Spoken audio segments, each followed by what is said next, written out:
Ladies and gentlemen, it looks like you're joining us once again, Creative Hustle Podcast. I'm your host, Derek Sharp. I've been slacking. I haven't done one of these in a couple of months. It's not from the lack of hustle. My work flow has really gotten busy in the last couple of months. I thank each and every one of you for tuning in, for sharing this podcast, and sharing my work on Twitter and all the other social platforms that you guys visit daily. But folks, we're back. I'm not going to promise to say this is going to be weekly or monthly, but every once in a while in my travels here, surfing the web, I come across individuals like today's guest that I feel, they're really doing some good stuff. It's what we talked about before. The artist that keeps his head down, whether a musician or a graphic designer or, a painter, they just want to do their work. They don't want to mess with this social media BS, air quotes, for those of you who are not watching the video. But if you do want to watch the video, please check us out, youtube.com/Derek Sharp Jr. or Creative Hustle Podcast. But, the BS of social and is something that our guest today, Brando Punk, he calls himself a digital wizard, but see, Brandon is not doesn't take kindly to social media, to say the least. He's not a big fan of it, are you, Brandon? No, not at all. Not And at all, man. but it's I was very much in the same predicament a year and a half ago, and it was I just want to do my shit. I just want to do my shit, man. I just want to create my art. I just want to play my music or whatever my forte in art and creative outlet is, and it's definitely something nowadays that we do have to kind of give a shit about. I don't think Brandon's got a budget, or I have a budget, or a lot of you small time small businesses have the budget to be like, I got a guy for that. Zero. We got zero budget. So we don't have someone I can call up and be like, hey, this is your service. You provide digital marketing. Handle my shit. We don't have that luxury. No. I wish we did. I mean, that'd be nice just to hand it to somebody and be like, tweet for me and get my shit out there. But let's be honest, folks. We're small business marketing. We got to do shit ourselves. And when I saw Brandon and I saw Brandon's work, I was just like, I was blown away. I was like, wow. This guy's been around. It'll be a really interesting interview because, Brandon, you were around before all this internet bullshit. I started in '98, dude. And that's 98. That's a long time. Yeah, it's a long time, and it's like that was a part of the interview too. Was like because we can get your perspective from how you marketed yourself pre-internet, and how much of a difference it is nowadays. But we'll go ahead and I did my homework. I got a couple of questions. Folks, for those of you who might not know this man, and by the end of this interview, I hope you guys get a feel for him. He does, it's on his business card, folks. Digital Wizard, Brando Punk. Like I said, you can find his stuff up on upsidedownowl.com. Folks, I'm not going to stop the podcast, but you can check it out. I'll put the link here for those of you who are live in the room. There it is, and I also include that in the show notes, folks. But Upside Down Owl, like, your work is great, dude, and I appreciate it. And you've been around forever. And like I said, how exactly did you get started? Because I graduated in '94, and I messed around a bit, and I remember taking an AutoCAD class. Like that was nowhere. You look at what we're doing now, and you're like, it doesn't look like anything of what I did. With that program. But I mean, was art like something you took in school? Like, oh yeah, I went. I've been drawing since probably 8 or 9 years old. Just drawing comic book characters. That's where it started. And then all throughout high school, I mean, I was known as the art guy. Like, hey, this guy can draw shit, so why don't you have me, draw him some stuff or whatever. Yeah.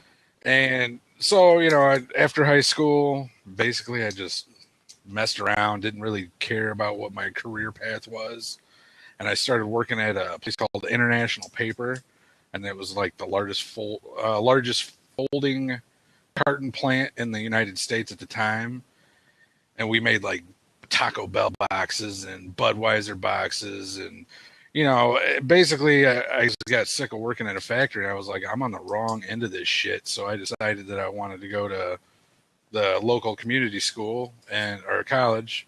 And I started in 98. First year we learned how to make negatives, like for printing presses and stuff like that. Wow. And then that summer, everything went digital. So my first year of school was, useless knowledge because everything went to digital the next summer. And then basically after that, basically all I learned in college was how to operate programs, like the functionality and the how to use them, what different things do what. And I didn't really learn much in college, to be honest with you. Everything I know, I taught myself. So yeah, and it's weird because you like you said, you were on that cusp, like a year, and then a year into what you were learning, which was a very hands-on trait. Like, I've been watching a lot of older documentaries and stuff, and I was watching one the other night, and they were talking about making typeface, and it was by hand, and it was you actually carved out the letter on the steel there when you were done, and you printed out typeface, and that just that's a very hands-on dirty procedure, and that sounds like what you were starting to get into, and then the big switch. The big switch, and the company that company I work for, International Paper, they eventually closed their doors because everything going to digital just kind of ruined everything. So I kind of got out when I got out in the good point, Yeah. So you decided instead of building the boxes, you wanted to design the boxes. They were being printed out. Well, I've always had an interest in t-shirts, t-shirt design, stuff like that. So what I told myself was I want to do t-shirts. I want to own a clothing line. I want to, design t-shirts. And that's basically what my drive has been ever since, honestly, is t-shirts. And I mean, you can exit the question or not, but was the first year of working with the box company, was that was the wages okay? Was that something that was hard to walk away from, or? No, man, I was young. I didn't care. Just as long as I had beer money, I hated it. It was the swing shifts that I hated, working 12 hours and 6 days in a row. I think was what we used to do. I hated it. I mean, so I'm not a factory guy. Yeah, I mean, there are a lot of people right now that I've found out have tuned into this, and it's a lot of people that they have to do the 9 to 5. Like, they wish they could just design shirts or design logos, and they have that those 3 kids and a wife, and it's like, I got to do this fucking box thing, like 9 to 5 that I don't want to do, and it's. I wanted, this is my passion, but this is, in all reality, like, I got to do this to pay the bills. And to have that freedom and to know early on, you didn't get stuck in a spot where, maybe you were, I'd like to do this, but I can't kind of situation. So it was kind of good that you, from an early age, knew that you're like, I can't do this box shit. Like, this isn't good. Oh, dude. I mean, and thankfully I have no kids, no wife, no girlfriend. I mean, I don't know about thankfully about the girlfriend part, but all I have is a dog and my computer equipment. So, I mean, this is what I do. I live and breathe this shit. This is everything I do. I base everything, all my decisions in my life on this stuff. So I'm very thankful that I get to do what I get to do because I don't have a boss. I mean, technically clients are my boss, but But you do you could say that can go either way too, because I'm pretty stern with my clients, and I just let them know you need to trust me and what I know because I know what I'm doing. So just let me handle it, and that kind of thing. But I'm very thankful that I get to do what I get to do and that I can survive. Now do I make a killing? No. I wish I did, but we'll get there. Yeah, it's going to come. I've talked in other interviews, and I've voiced my opinions very loudly on this. I think that if you do good work, the money is going to come to you. Eventually. And you don't need to chase down projects. We talked a bit last night, and it's elevating your price levels on projects and stuff like that. Yeah. If you're getting $100 per project or logo, whatever it may be, and if someone comes around and, you might not really want to do it. Like you said, you're your own boss. You can take the project Right. that you want. And, that's a luxury that we have. There's been times where I've gotten messages just from the vibe of the person talking to me. It's like, there's something off about this guy, or this guy seems a bit, we have the option to be like, no, it's cool. Like, I'm busy, or, it doesn't feel right. Opposed to working like in a big agency where it's like, they just give you projects and you're just like, yeah, this is what you got to work on. And, that you might not be something you want to do, but I mean, you're on a salary and you get what you get. Right. So, well, I know dudes that work at an agency and they don't do anything. I mean, they work at the agency and they don't even have a computer at home, because that's like, when design becomes a job, then it's not art and there's no passion in it. That's how I feel. Yeah. And I know a lot of dudes that are like that. They don't touch a computer after they get off at 5:00, which is crazy to me. The one kid I know doesn't even have internet at his house. How the fuck do you survive without the internet? Yeah. I don't understand. If for no other reason, Netflix. Right, because that's what I'm saying. But to each his own, I suppose. Yeah, but it's like this week, like another reason why I tried to get us into doing this is like I'm having a kind of a slow off week, and it's not like this is probably the only time that my Photoshop is closed, just because I know this will run better. But I'm always messing around if it's not a project or it's an idea, or sometimes I'll just go to Twitter and be like, does anybody need anything? Like I just it's. And people, especially in design groups and stuff like that on Facebook that I'm in, they'll start with the conversation of, free work versus, paid work. And, my thought on that is, helping out is, one thing. If you see someone and, like you said, you made it a quest to try to rebrand your entire city. If you walked in, if you were at a restaurant and you're like, I like this place, I wish they would do good, but this logo is shit or this menu's bad, and you had you had free time, I could see you as the type of guy who'd be like, let me help you guys out. Like, I mean, to some extent, because helping people out don't put food on my table. So, I mean, I used to do a lot of free stuff. I'm saying a lot, because I've been approached by numerous people on, hey, I got this idea, and if you help me with the graphics, we can make something happen, and I'll give you 15% of this, profit of this and profit of that, and nothing ever seems to work out, man. Yeah. A lot of people do a lot of talking and not a lot of walking, and somebody approached me about a video game, like a video phone app game. Oh, cool. I spent 90 hours in pretty much a week and a half building all these graphics, and then nothing ever came of it. Yeah. So, you gotta pick and choose them. Because I did, I did. But some people know how to sell it. You know what I mean? They're like, oh man, we can get this going. I know we can. And then when people don't have the motivation that you have, it just doesn't coincide with each other. I've had a couple of duds. I've had, I think, more success on Twitter doing things for people. I've actually signed one of my clients in the UK. He literally was like, our graphic guy was shit. I was supposed to have a cover for this event. We need to print it and go to print by tomorrow. We have a show this week and we could sell 100 copies of this DVD if we have a cover. I stepped in. I was like, I cranked it out, and he was like, that was quick. That was good. And I was just like, I had nothing going on. So I was just like, yeah, fuck yeah. Like I'll knock this out for him. Not a problem. And, he came back a week later and he was like, well, what do you charge to do these monthly? And from there, I signed on to a monthly deal with the guy, and it worked out. And, like I said, and then there's been some where I did a logo for an app, and like I sent it to the guy and I was like, here's 3 samples. Like, I don't do logos, but I think this would be a cool idea.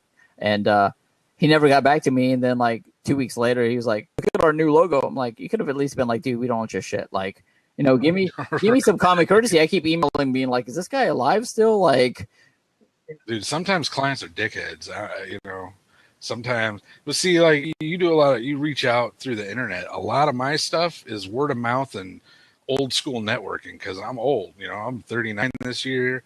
I have a lot of networking down, and there's a big, larger market area about 45 minutes south of where I'm at, and I just know a lot of people there, and I get a lot of. I mean, I haven't. Repeat. I've never spent a dime on Facebook ads or Twitter ads or any of that shit. Like, it's all word of mouth.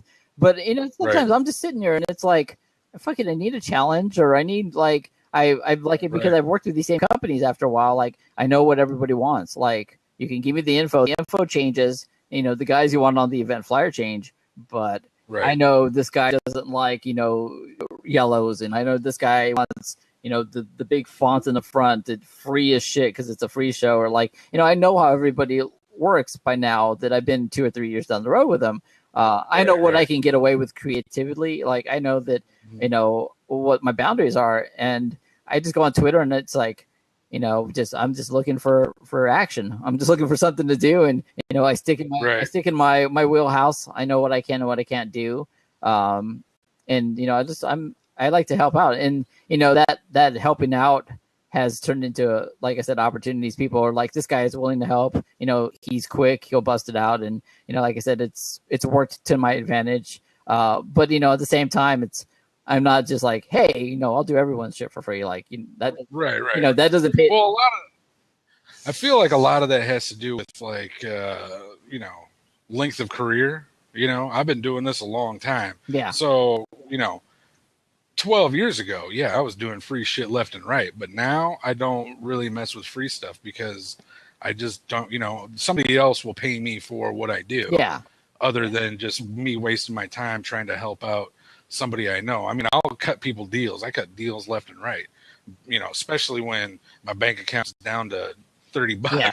You know what I mean? I look at it as the drug dealer type mentality. Oh, Give a little taste first, and I'll get you hooked and be like, okay, here's the card. Yeah. And like I said, that guy liked the cover, and he was like, what do you charge normally? Like, what's the deal? And I cut him a deal, and we've been working together, and it's a great time. And people are like, well, how did you get that? Like, I hustled my ass off to get it. Like, I had to, I had to put some work out there first to get that accomplished. And it's kind of weird. You talked about the single life, and it really seems like that does play a huge part into what you got going on. I mean, oh yeah, dude. I had my ex. We were together maybe 3 years ago, but I don't know.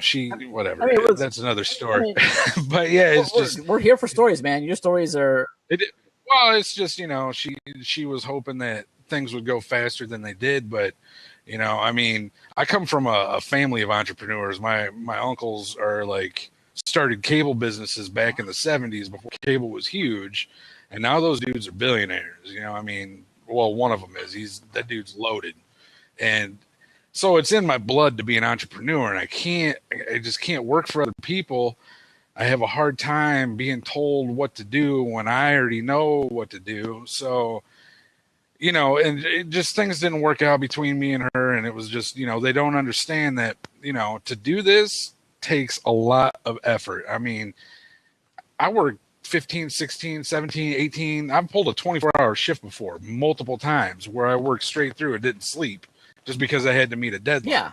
And then, it just, you have to do what you have to do. And it's not all, candy canes and rainbows. You have to, there's ups and downs. Yeah. I mean, was she understanding? Did she get that this is what you're about? I mean, was she like, oh, she got it, but she also was trying to live vicariously through my things, because me and a buddy back in the day, we had a clothing line. Yeah.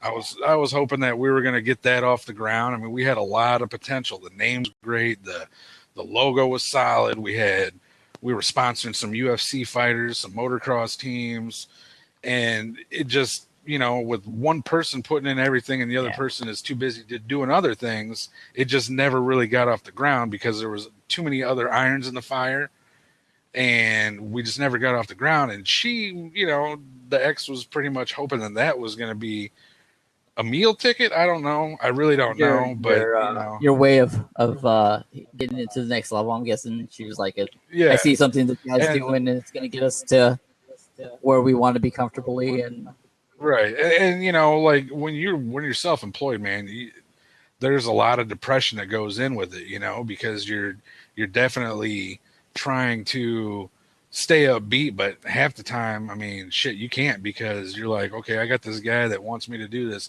logo that I spent, you know, I mean, back in the day, a logo would take me, you know, I would work a whole logo in a week. Now I can get a, you know, pretty detailed logo done in about 4.5, 5 hours, 6 hours.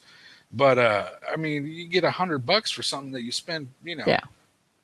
40, 50 hours on. And you're just like, that shit is depressing, because it makes you think that people don't think your worth is what you think your worth is. And, you know, just you go up and down, and people just don't understand it. They don't. Here's how this is what I tell a lot of people: if working for yourself was easy, everybody would do it. Yeah. And I mean, And most people don't, yeah, because they like the 9 to 5. yeah, and I mean, you know, we talked about it yesterday. You got to have that internal drive. Like, you got to be like, okay, it's you know, like last night, I knew I had to be up at 7, and I said, you know, I looked at my clock at 12, and I was like, okay, I'm gonna give myself a solid hour, you know, because usually I'm up all night. I usually don't go to bed till 6 or 7 in the morning, with my fucking international clients, but you know, so like I saw the clock at 12. I was like, okay, I'll set the alarm for 1. I'll go to bed. I'll get up at 7. That's a good 6 hours. I don't need any more than that. So I'm working, and I just got into the zone. Like, I had the headphones on. I was rocking some music, and I look up and I was like, oh, okay, 1:30. Like, fuck. I told myself 1. Yeah. Like, okay. Yeah, right. But I'm in this spot where I'm like, this is flowing really well. And I was like, fuck it, I'm gonna keep going. Like, I'll give myself another. Yeah. And at 2:30, I posted on Facebook. I'm like, I need to get to bed. Like, like I'm gonna be shit tomorrow for this interview. I'm gonna be shit for, you know, the shit I gotta do at 7, and I need to be awake a bit. So, but you know, it's that you just get into the, you know, into the zone where you're just like, this is working. You don't want to stop. And you know, I could have went to bed at 12 and been like, I need to get to work. And it's my deadline for this project I was working on isn't until Monday. Right. But, you know, I'm going to give it to them on Friday, and they're going to be like, they're going to be geeked as fuck. They're going to be like, oh, shit, like, yes, this is work. Dude, I do that all the time. And my biggest motivation is money, because I got shit to pay for. Yeah.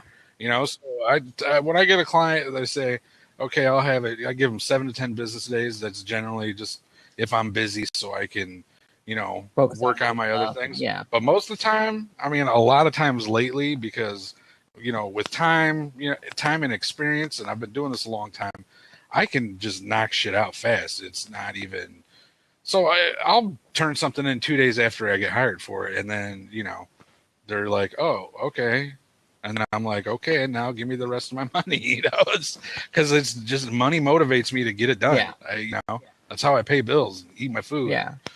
You know, whatever. So, I mean, and I got a wife, and she gets it, and she understands like what's going on with everything. And, you know, the other day, you know, I went and I bought a new barbecue pit, and I was like, I'm outside. We're going to grill, because it's summertime. I like to grill a lot. right. And, you know, I took her to the store, and I was like, do you need anything else? And she's like, oh, this would be cool. And like some stuff for the patio. And I'm like, okay. And you know, the first thing I said is, okay, what do I got lined up? You know, what's coming in and what's going out? And you know, I was like, let me check things. And she's like, okay. And we took off and went and got some stuff. And, you know, like, you know, that whole, hey, what, you know, the kid wants a game for the PlayStation. Like, okay, I got to bust my ass to get a, you know, to come out on a project and get shit done. And, you know, at the same time, it's like, I'm lucky to have the 7 clients I have signed. So it's, you know, I know they have an event every month. I know they're going to need me. Monthlies are good. Monthly, dude. awesome. I have one monthly. I lay out a 24-page magazine for some guys that, you know, it's like a bar-oriented magazine where it's just all about drinks and all this shit. Awesome. And, you know, that pays me, you know, $500 a month. And, you know, I can get that thing done in 3 days, ads and everything. And that's a lot of work in 24 pages. But just, you know, I basically set up a template, you know, where all I got to do is change out images and text and, you know, change out the ads. And it's good to have that monthly, but that's the only monthly I have. So the rest of the month I'm spent, you know, and everybody we're talking about the social media thing. My old school social media was actually going out and talking to people. And that's what I'm used to doing. So that's kind of what I do. Yeah, it's actually, that's why that actually ties more in, local. because that was my my next question was, you know, marketing, local businesses versus online work. How much of that? I mean, right now it sounds like everything you're doing is in person. That's the way I'm old school, man. That's the way I know how to do it. I mean, I get a lot of clientele from social media. Like I've done a lot of jujitsu school stuff because I have one good buddy that owns 3 schools, 45 minutes south of here, and he has a lot of social media following. So he says, "Hey, check out Brando's stuff," and then people start calling me, hit me up on Facebook. So it's all basically word of mouth, and I'm trying to figure out this whole social media thing and actually go after things. But what I really want to do is go after big clients, the Nikes and the Adidas and because I feel like my t-shirt design is strong enough now where I can pretty much design for any company out there. Honestly, I'm not, that's just how I feel. No, and it's like we said, you have to have a little bit of that confidence in what you do. It's confidence. I mean, you could dial it up to 11 and be like, my shit doesn't stink, and every place in the world should hire me, and I'm gonna blow Nike's mind when they see my shit. And you might think that way in the inside, but nah, not really.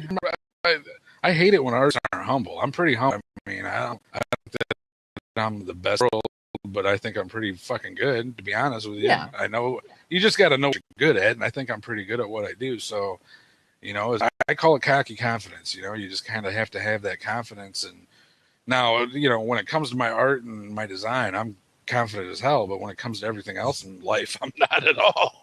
So if it only could be that simple and just do my work and that's it. Yeah. Talking to girls, I mean that's I'm not confident at all talking to girls, but you want to talk about t-shirt design? What do you want to talk about? You know what I mean? It's like, hey, what's up? Yeah. It's like, hey, what's up? Let me draw you something. I got this. Yeah. Except for I don't draw for free anymore, so I need half up front or at least 4 drinks. I mean, that's how I do it. That's how I do it. Half up front, half when I'm done. Just, shoot me an email. Give me the details. PayPal me some money, and I'll be back here in about 20.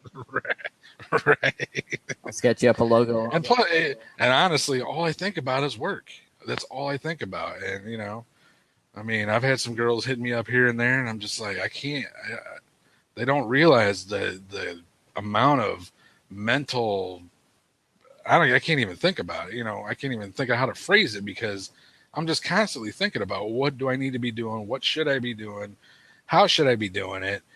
How do I get more money? That's all I think about, man. It's kind of ridiculous. You're gonna find someone and you're gonna be like, hey, do you want to do something? Be like, she's like, no, I'm working. Fuck off. Like, right, yeah. And that, like, I wish I could find. I'm in love. I wish I could find a designer girlfriend that I could put to work. You know what I mean? But yeah, I'd love to put a chick to work. Yeah, going back to trying to reach Nike and whatnot. Like the first comment I made in that group was like, do shit and tag them in it. Like go on, right. Not to this could be a part of your free work experiments, or if you have old designs that you think they would dig, like do a basketball design and be like, look, Nike, this is and post right. Be like, I want feedback. I want some kind of tag them in it, use the hashtags and all that stuff on Twitter. And like that's why I said Twitter, you can pretty much reach anyone. Right, I need to mess with Twitter a little bit more. With a little bit of work, that's one of the greatest tools I've used. Some of my interviews I've gotten are I just tweet people and be like, hey, can I get an interview? And one of my first interviews with Everett Taylor is a great guy. I've been following him for years, and he was like, yeah. And it was a tweet I sent at like 3 a.m. Right.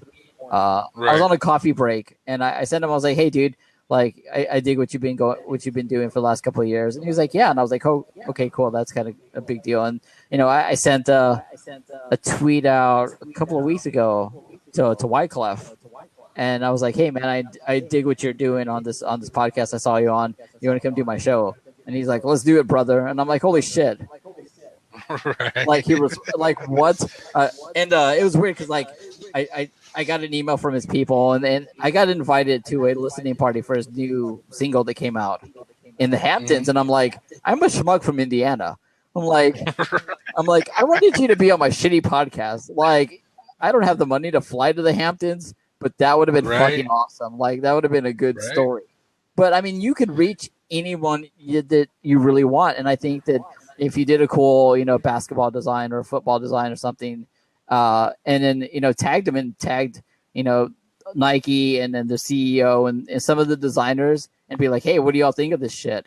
Like, Right. Yeah. it's going to get out there. They're going to see it and be like, okay, either your shit sucks and you need to get back to the drawing board, or hey, man, like, Right. you know, I mean, I don't know, dude. Like, I would do something like that, but see, I don't.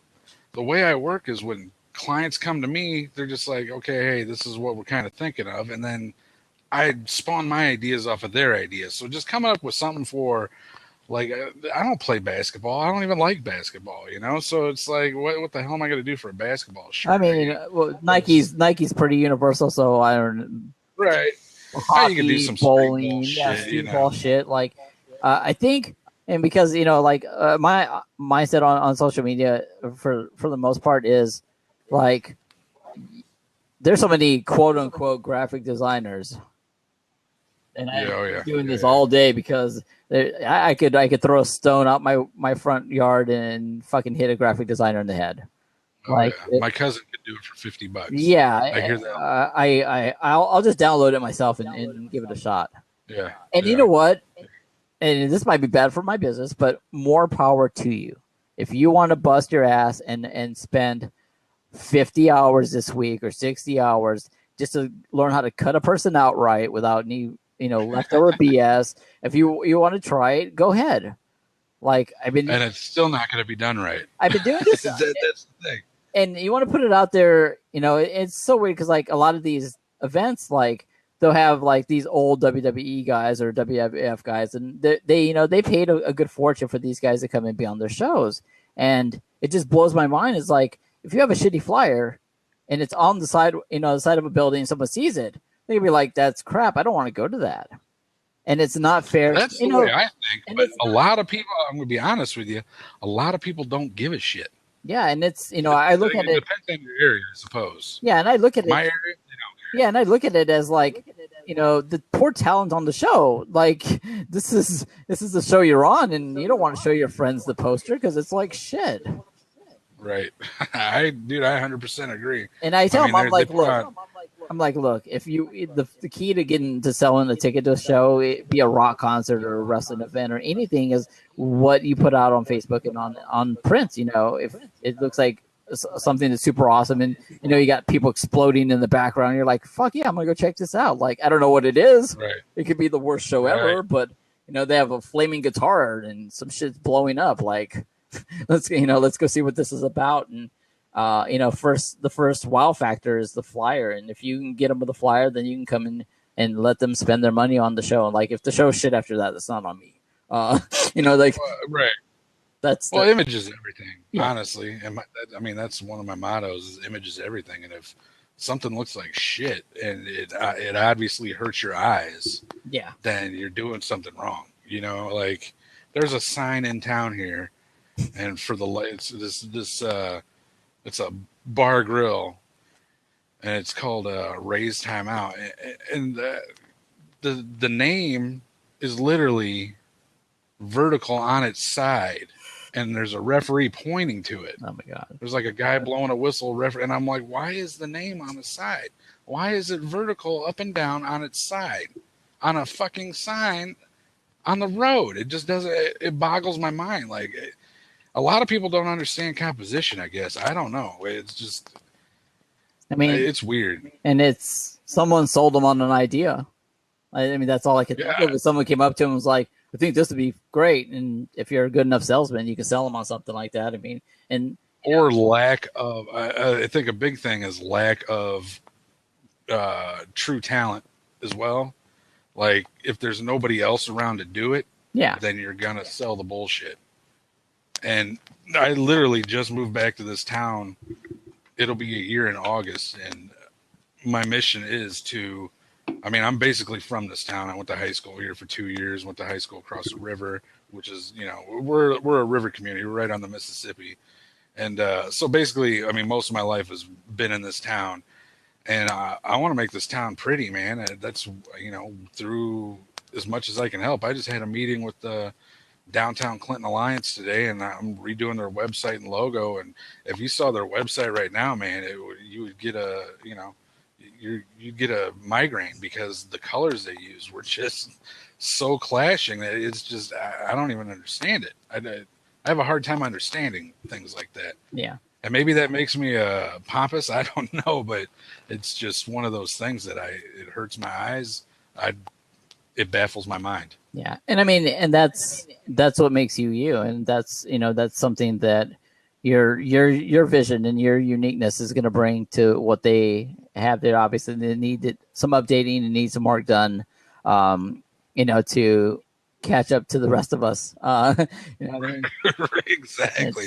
And this lady that, the lady that's in charge of the committee or, down the alliance she's not from here. So that helps a lot. Yeah. So she knows, and she's been out, she knows, and she just met with me this morning and, we're going to do some good things. And, I'm going to give them a discounted rate, just because I want to get my foot in the door of being on the city level of, I want to be the art director of town, if that's such a thing. But I'd like to do it. And if it's not shit, you're gonna make it up. That you're gonna Right. earn that title, and you're gonna, like I said, and it's so weird because there are a lot of designers that are just going to, and I found it too in our group. There's a lot of people that are so happy to say this is wrong. Like if somebody posts something for feedback and they post a logo and it's got like gradients and bezeled and it's all fucked up, and they're like, "Yeah, that's crap."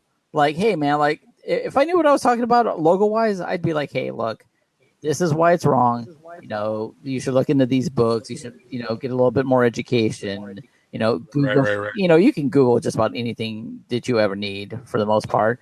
Like do a little, look at composition, look at, colors that go with what the client's brief was about. All that stuff that should be second nature. And I just see comments like it's crap, like and there's no explanation to why it's crap.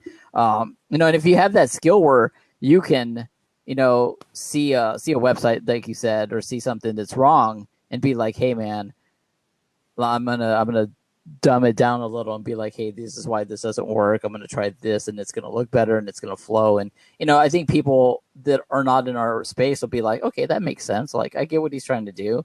And they're Right.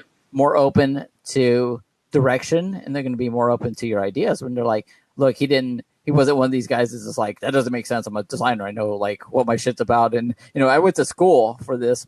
At the same time, it's like, hey, let me open up your eyes as well as my eyes and show you like, I'm not going to just be like, your website's shit, which, obviously you said it was bad, but be like, hey, I like some of the aspects of the website, but No, I told her straight up. It's like, no, I'm an asshole. I told her straight up, and I'm brutally honest when it comes to this kind of stuff because you have to be. If you're trying to babysit everybody's feelings, you're never going to get out what you need to say. And when it comes to what I do for a living and what I know, I'm just that's garbage, and it's that's just the bottom line. I mean, I straight up told her when I first met her that I'm an asset and you need me. Because there's nobody in this town that can do what I can do. And there's just, I've seen enough to know that there isn't. There's a few good designers in town, but I've got years on them. Yeah. And I just know what I'm doing. And, and I'm all self-taught, like I don't know color theory. I don't know logo, I just joined those groups that you keep talking about. I just joined those groups like a month ago. And I'm glad I found the groups because it's real good. And there's the one that has the huge amount of people in it, and the ones where everybody's saying, that logo sucks, this is garbage, and they don't really get a lot of good feedback. And I don't put any feedback in because I don't know the technical terms, man. I just do what looks good. Yeah. If it looks good to my eye, then I'm happy with it. I work until I'm happy with it. Not, I'll get a lot of clients that, I mean, not a lot, but people they'll just, hey, I want it this way. And then I'll do something so where I'm like super proud of it. And then they'll be like, well, can you change the font? And I'm like, dude, the font that's the best part. That's like 90% of it, but if they want it that way, they want it that way. And then you know what? I really don't claim it. If I don't like it, I don't claim it. I won't put it on my website. I won't share it on Instagram. If you make me change something that I'm happy with, then I'm not going to share it. Yeah. You know, maybe that's wrong, but if I'm seriously, that's how I operate. If it's not appealing to me, then I'm not going to share it. Yeah, I I mean, just can't. there's projects I've done like that as well, and I've even gone to a point where it's like, here's A and B, like, because if you see my idea next to yours, like you're gonna pick my idea. Like this is what you asked for. Here you go. Here's a sample, but this is the direction I took it in. And sometimes they're like, oh, I never thought of that. And I know who, like I said again, with working with some of these people, like I know who and what I can get away with doing. And and I'll put that extra effort out to try to sell on my idea. Because like sometimes, I look at the idea and I'm like, I could pull it. Like I was saying with the photo, I can't turn the guy, from forward to sideways. So this idea might not be exactly what you're looking at, but hey, let's do this and let's try this out. And I take a shot every once in a while, and I know going into things like, okay, this isn't gonna fly. This might be too left. And I did that last week. I sent the guy a flyer, and I'm like, I'm about 50% done. I'm going way left. I'm like, let me know. And if not, like I'll curve it back to more of what you're looking for. And he looked at it and he was like, I like the idea, not for this though. Like we'll save that one, put it in the bank for later. And I was like, okay, that's honest, that's fair. But going back to what you're talking about, wanting to take over your town. It's a big task. It sounds like there's a lot of things wrong, and I think a lot of that, I was saying, I think it's being poorly educated with what's going on. Catching up to the times. It sounds like the website was very 2007 or 2006. No, way before that, dude. Wow. Way before that. I always find that, I find like government stuff, like libraries, like all this shit is like so outdated. Unless you're in California or a town where they actually are bringing money in, this is a straight up blue collar town. I mean, you got bars, churches, banks, and that's about it, really. I mean, that's what people do here. And it used to have a scene before the internet and all this stuff. And I was talking to this lady today. I'm telling her, I'm like, we need to get a tech company in town here, and actually they're working on that. They're trying to get some hubs here of different things, because we're pretty much a central point in the Midwest. And when this town was founded, it had the highest number of millionaires per capita because it was a logging town. So there's a lot of cool property and buildings here, but it's been sucked dry. It's crazy. I mean, and that's I'm in the same kind of tell. Like I have so many outside the state and international clients and clients around here in the area, but I want to try to do more stuff locally. They got a tech company that's moving in downtown in the little area, and because I'm like an hour away, I'm in Michigan City, Indiana, and it's an hour from outside of Chicago. So like this is where like Oprah's got a beach house and stuff. Like Jordan's played golf over here on the golf course, so it's like this is where the rich Chicago people bail for the vacation on the weekend. So I mean, there's things going on. We have a little art district now. They opened up some artist lofts, and they've got these guys that are painting and doing stuff. And like the downtown area is starting to get more alive in recent years. But a part of me is like, I don't feel comfortable with that group of people because I'm sure you would fit in because you can actually like draw and do art. Like you're an artist. Like you're an artist. And you're a graphic designer. I cut out dudes and then put some half naked guys and some info on an 11 by 17 piece of paper, and I print it out. And everybody wants these fancy titles. Like you're like my fancy title is I do print and web marketing advertising for pro wrestling companies. I could go sports entertainment and try to get some UFC, but I haven't done any UFC yet. So and that's and that's a fancy title. Or I could be like, hey, I put half naked guys that I cut out on a piece of paper with some info and a snazzy background, and I get paid to do it. And I'm all self-taught. I try to study them as much as I can between working. Obviously, with 7 monthly clients, I'm pretty busy a lot of the time. But I've taken some Udemy classes, some Skillshare classes on color theory, and I try to do it right. I want to eventually curve into doing, latching on with a major sports team or something like that. Because this independent wrestling stuff, no matter how much I love it, it's a lot of work for a low amount of money. I'm undervalued. Cutting pictures is one of my biggest pet peeves. I hate doing. Yeah, I know I'm undervalued. At the same time, it's like I'm inching it up every year. I do a 20% increase on the price on everything on across the board, and every new client comes in, it's a much higher rate than it was before, and Right.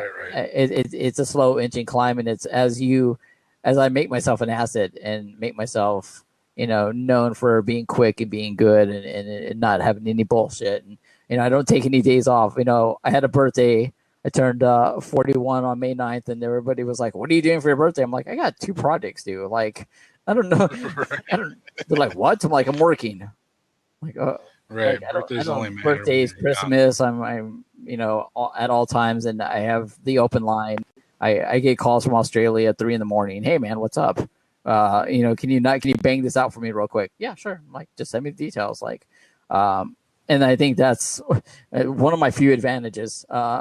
Is I'm gonna bust my ass more than anyone else is. Oh yeah. Like you got to make the money. You have to bring in money somehow, and that's the only way you can do it. Yeah, if I can't outskill you, I'm gonna be there 24/7. I'm gonna be on call. I'm gonna be there, at all times on all days.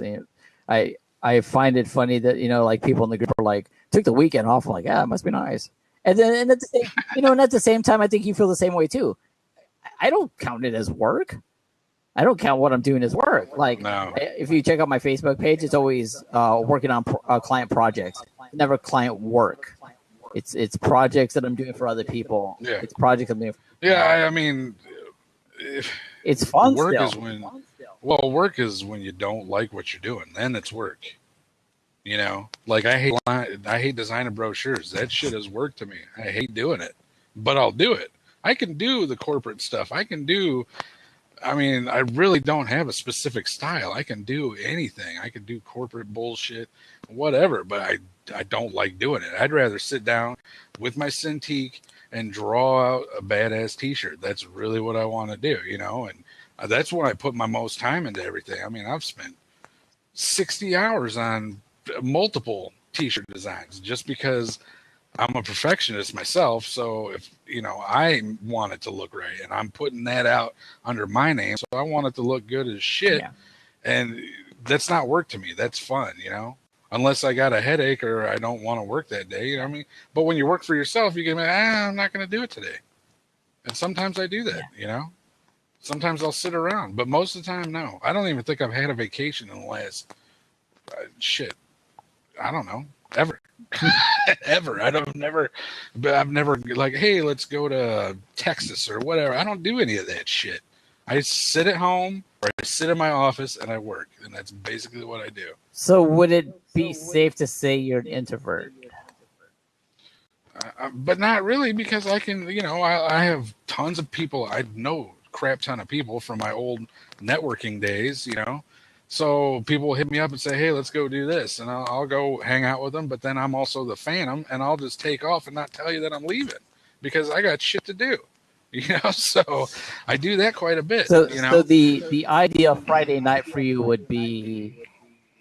ideal Friday night is you're working. You're pinning one hand and beer in the other, and you're good? No beer. I quit drinking when I turned 30. I got a little too hammered on my 30th birthday, so awesome. I just was just like, and plus, you know what? I don't have time for hangovers because we have shit to do. When you get older, dude. Yeah, when you get older, they last for 3 fucking days apparently. So I just ain't got that kind of time. Yeah, and, I only drink once a year. I have a friend from Australia that came and lived with us for a couple of months back in 2012, and he's made a trip out every year, and he comes for a couple of weeks, and I drink when he's here, and that's it. Like, that's the only time, because I kind of feel guilty. Like, he came all the way from over there. Like, we should at least hang out and party a couple times.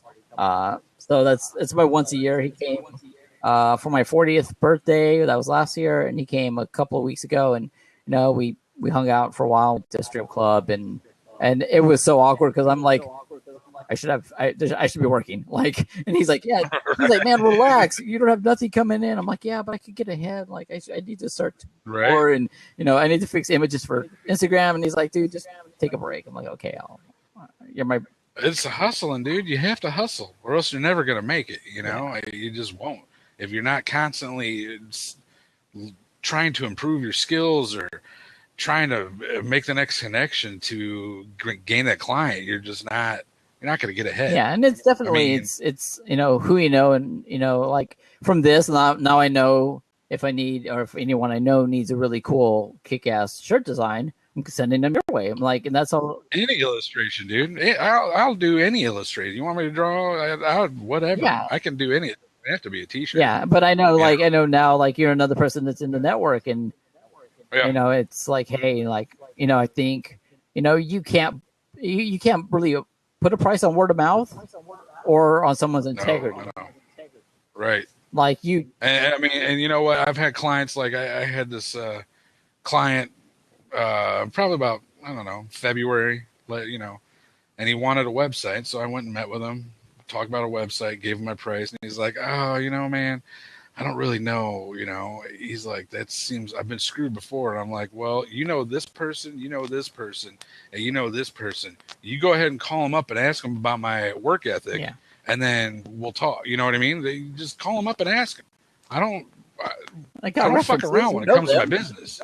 Well, I don't mess around when it comes to my business, because it's just, if you don't do it, you build a bad reputation. And I don't want a bad reputation for, oh, he doesn't get his work done, or because I know a lot of, how many people come to me and say, oh, this web designer just doesn't finish what he's supposed to do. Well, why not? Then he doesn't get paid. How are you eating if you're not getting paid? So I do what I say I'm going to do. Now that's only with work. With other shit, no.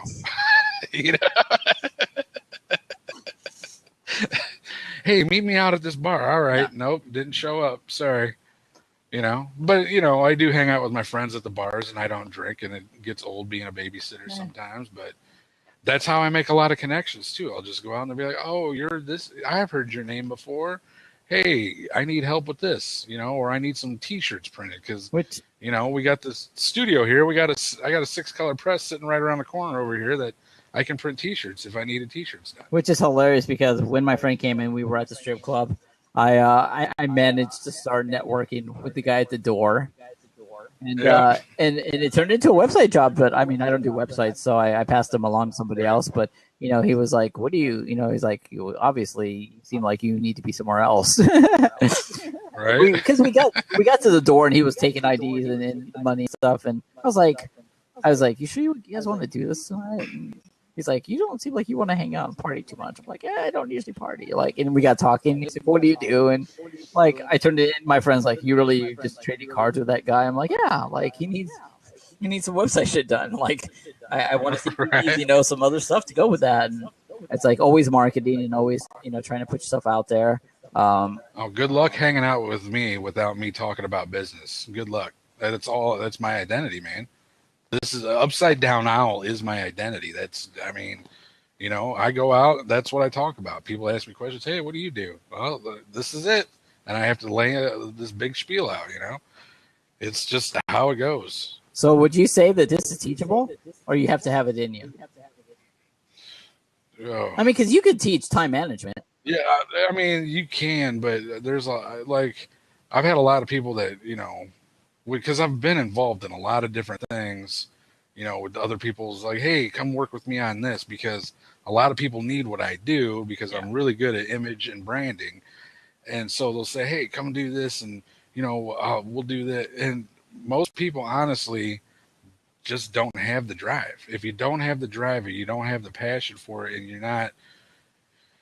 you're just not going to make it. You can't say, okay, well, a lot of people are content. I guess that's what I'm trying to get to, is people are content with where they're at. They're content with working their 9-to-5 jobs, but they want to do that little extra side freelance so they can, I don't know why you would want to do side freelance if you're content with working a 9-to-5.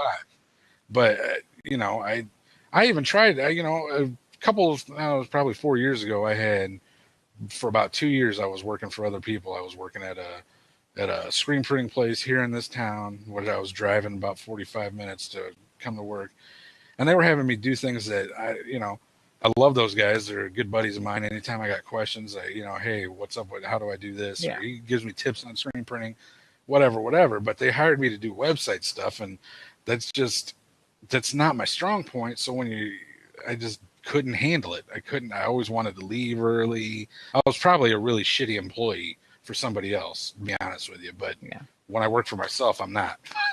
So it's one of those things. Yeah, it definitely makes sense. And it's like I really feel like you can teach time management. Like you can be like, hey, I'm gonna get off of this chat here or off of Facebook, and I'm gonna put the headphones on. I'm gonna knock out 6 hours of straight work, and Right. and do hustle type things and things to get shit done.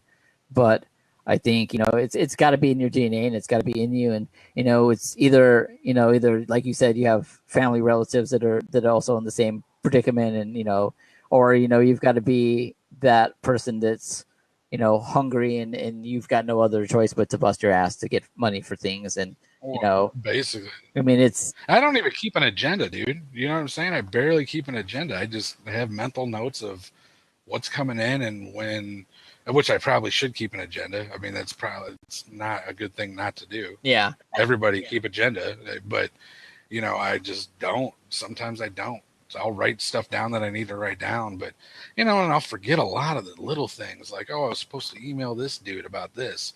I forget a lot of that stuff, which makes me a horrible person. But I've never really dropped the ball on anything, so I guess I'm doing something right.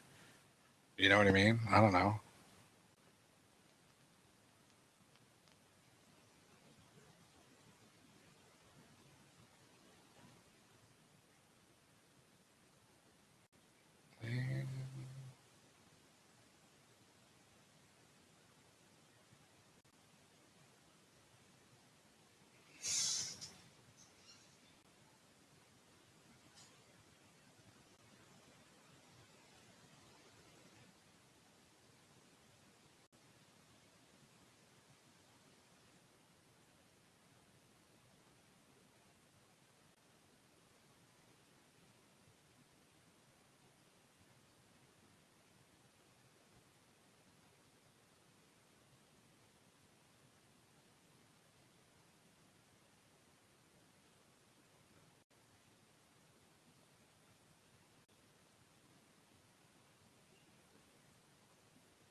Oh, he went home. Yeah, why does he have an appointment? Matt's on the phone. He just wanted to know what time he's getting texted today. He said he had an appointment at 3. He thinks it's at 3. He just messaged me on Facebook and was asking if he could come in by 3.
Looks like I'm back.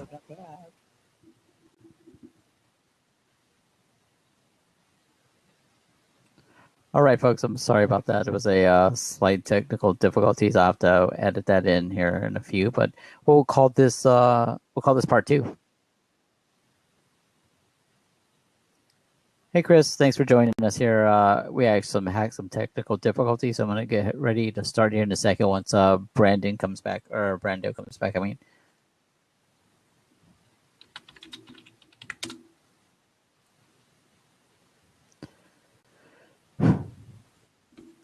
Awesome. So yeah, technical difficulties. I don't know what happened, but I had a fluctuation of power and loss, and everything blinked and went out. So we'll call this intermission time, folks. If you guys want to crack an energy drink, get yourself some something to wet your whistle with, that'd be great.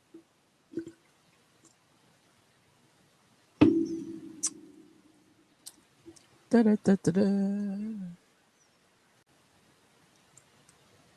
I feel like I need some some intermission music or something to keep things going here, but looks like Brando is gone.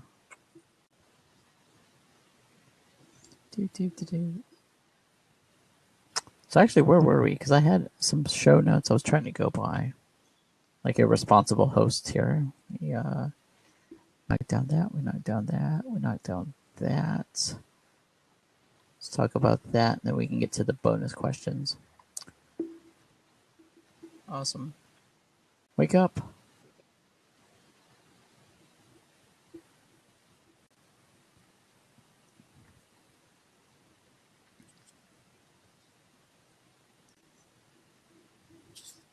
Oh, yeah, I should do that too. So let me get that ready. Oh.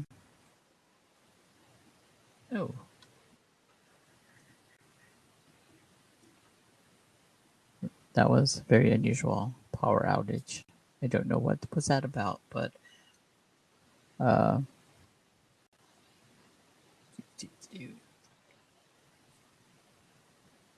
Brando, wake up.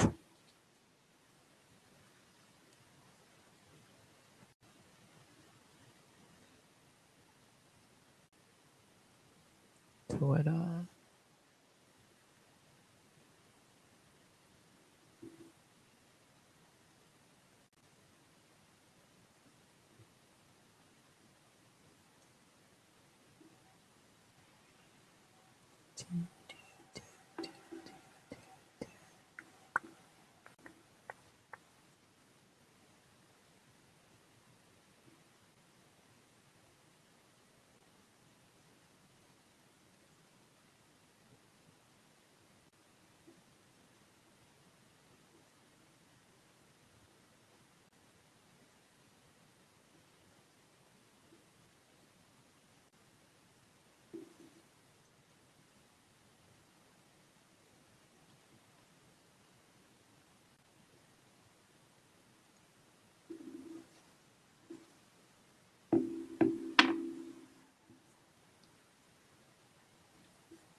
All right. Well, I'm gonna let you go because I'm back to this dude, apparently.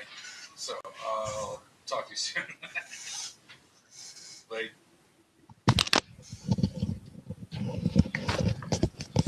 And we're back. And we're back. I have no clue what the hell happened. All of a sudden, I have no internet connection. I was like, "Fuck."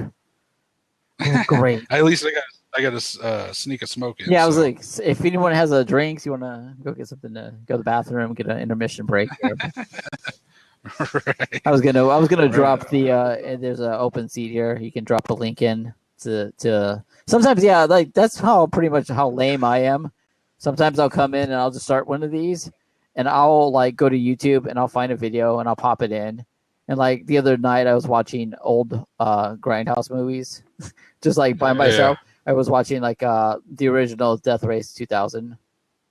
And I just put in the link. Oh I yeah. put in the link and I was just like doing like commentary over it. And I was just like, this is a lame attempt to have fun, but I really think like that could be something like people could come in here and just talk over things and be I silly. do have a YouTube video that I wouldn't mind sharing. How do I share that?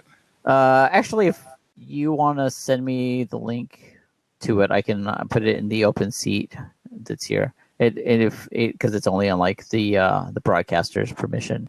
So if like either you want to cut it, paste it here, or I have my Facebook still open.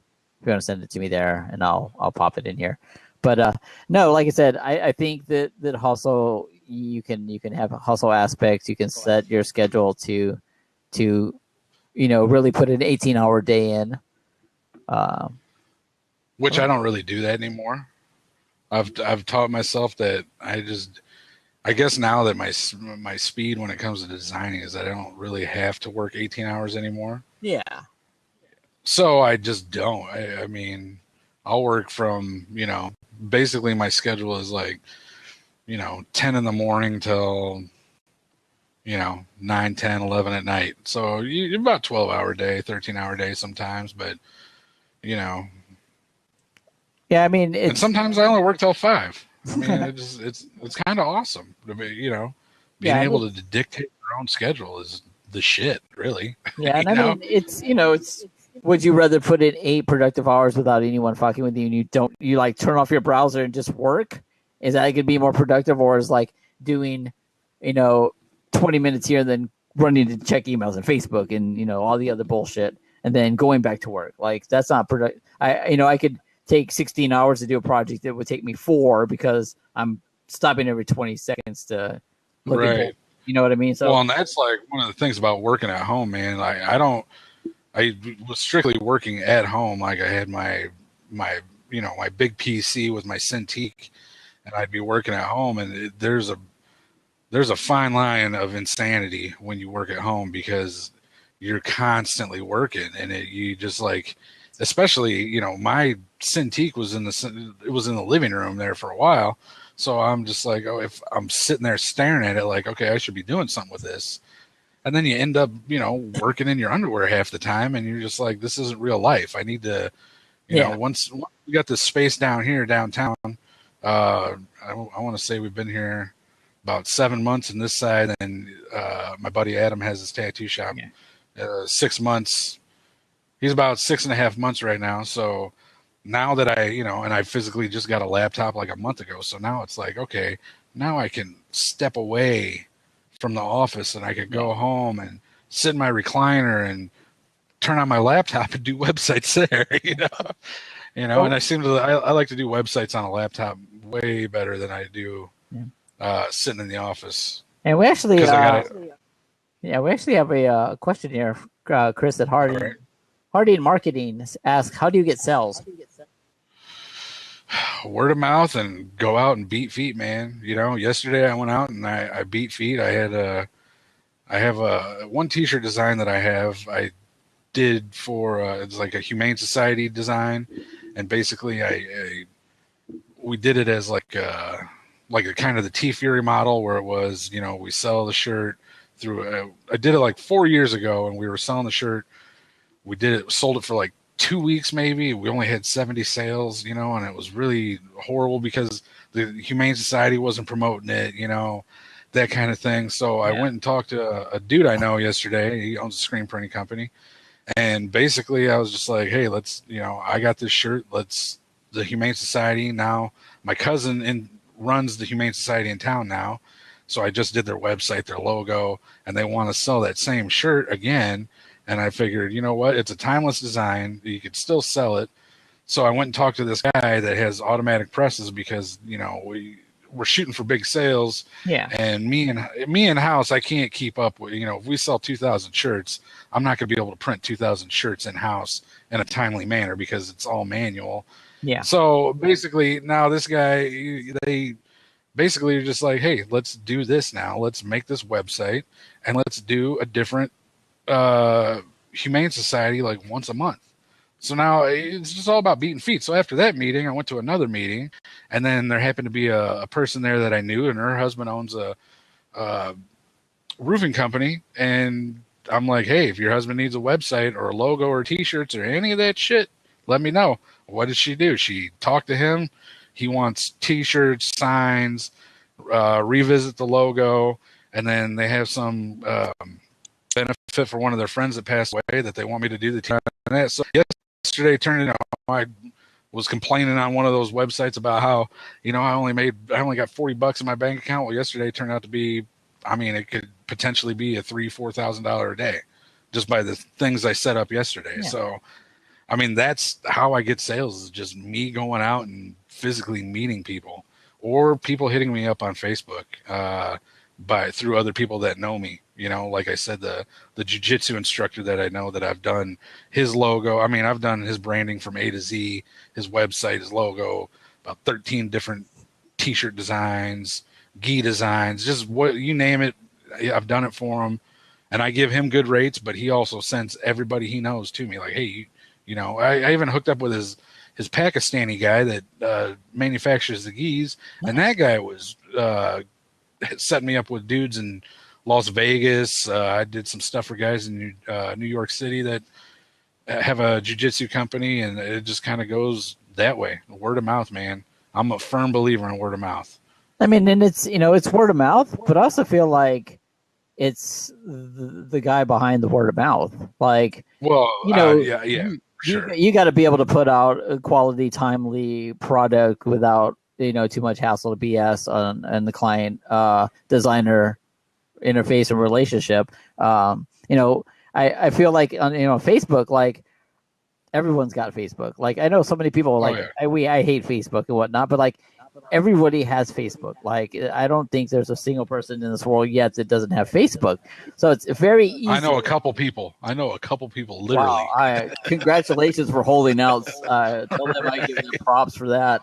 But I feel like if you're on Facebook, like if before you even start a Facebook, you know, company page or whatnot, you know, you're like on my Facebook page, I'm always talking business. I'm always talking marketing in one aspect or the other. And I make it clear, crystal clear that I design shit. Right. Like everyone knows that. Like, you know what's crazy? And you have to let everyone know that. See, like I have a Facebook page for the business, and I have my personal page, Brando Punk, whatever. And the only reason I don't use my real last name is just because I was just like, I don't want to. It fits. I don't want to. I don't want the CIA knowing everything about me. I'm kind of loopy like that, you know. But it fits the deal, though. Well, yeah, but one thing that really irritates me is because I have a lot of friends that are, you know, personal friends, people I know, and I mean, I know a crap ton of people just from being out and about. Yeah. And I'll get you know, I'll post some funny, stupid thing that I say, and I'll get like 60 some odd likes, and then I'll post artwork up that I've done, that I spent hours on, and I'll get like 5 fucking likes, and I'm like, well, what the fuck is going on? Your shit about and I have like 1,300 friends on Facebook, and I have less than 1,000 likes on my page. It's ridiculous. If it wasn't for business, I wouldn't have a Facebook. I don't think I would. Yeah, your post about the black polos. Yeah, I mean, this shit blew up. But if you're like, I want to look at, here's my logo, they're like, yeah, whatever. Yeah, that's what I'm saying. Like, it boggles my mind. And the same thing with you know, my buddy Adam over here. He gets, you know, he'll post some stupid shit and he'll get a crap ton of like we used to have Photoshop wars where we would do real shitty Photoshop jobs of posting our heads on different stupid, you know, whatever, like me doing gymnastics or whatever.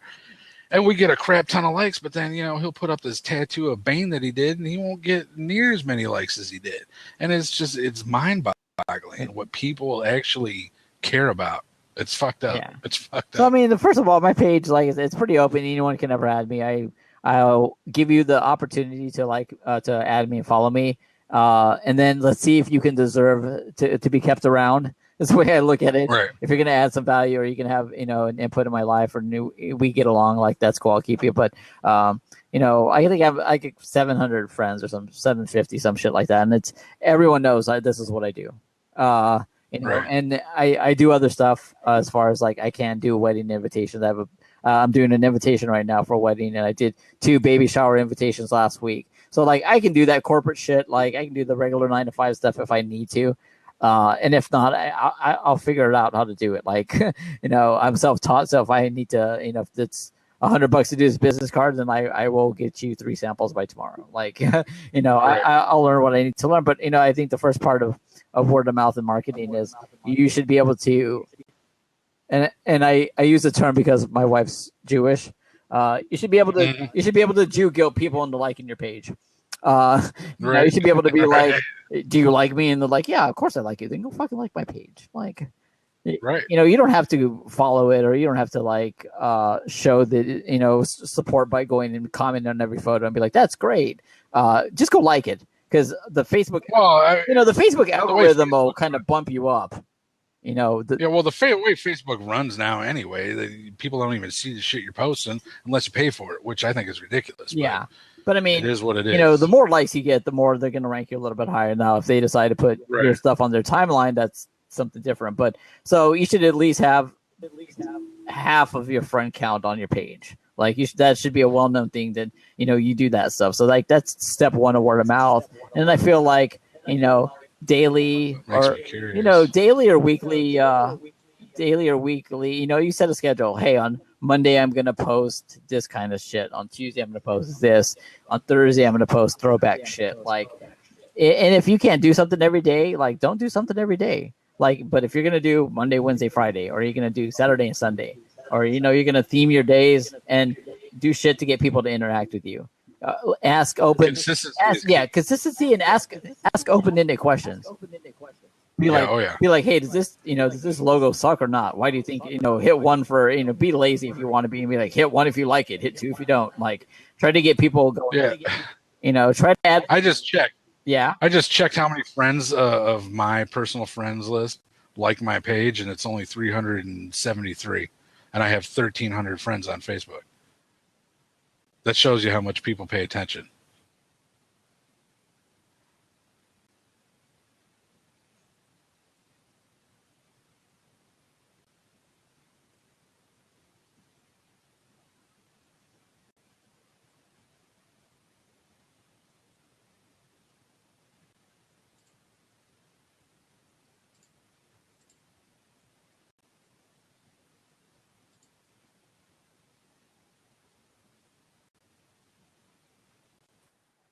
And we're back.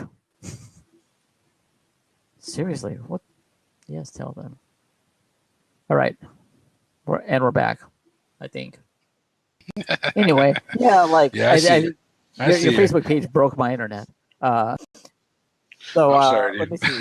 That's a good a valid point here, folks. So I have 748 friends, and I think my page is at 1,100. Yeah, I hit 1,100 the other day. So I've been busting my ass. But like I said, and the other day I was like 5 or 6 away from 1,000, and I was like, I was 5, and I made a post. I was like, I know I don't put you guys to like my page, but if you ever support me, some blah blah blah blah blah stuff, like go and like my page, and I got like 25 new likes in a day or some shit like that. I was like, whoa, thanks guys. But you put it out there, stay consistent. If you can post 3 times a week, then you can post 3 times a week. Like, ask questions so that people are like, hey, I need to reply to this guy if I like it or not, and, just, on it. I always tell people that I feel like either if it's Facebook or Twitter or Instagram or whatever, I feel like some people are like huge, like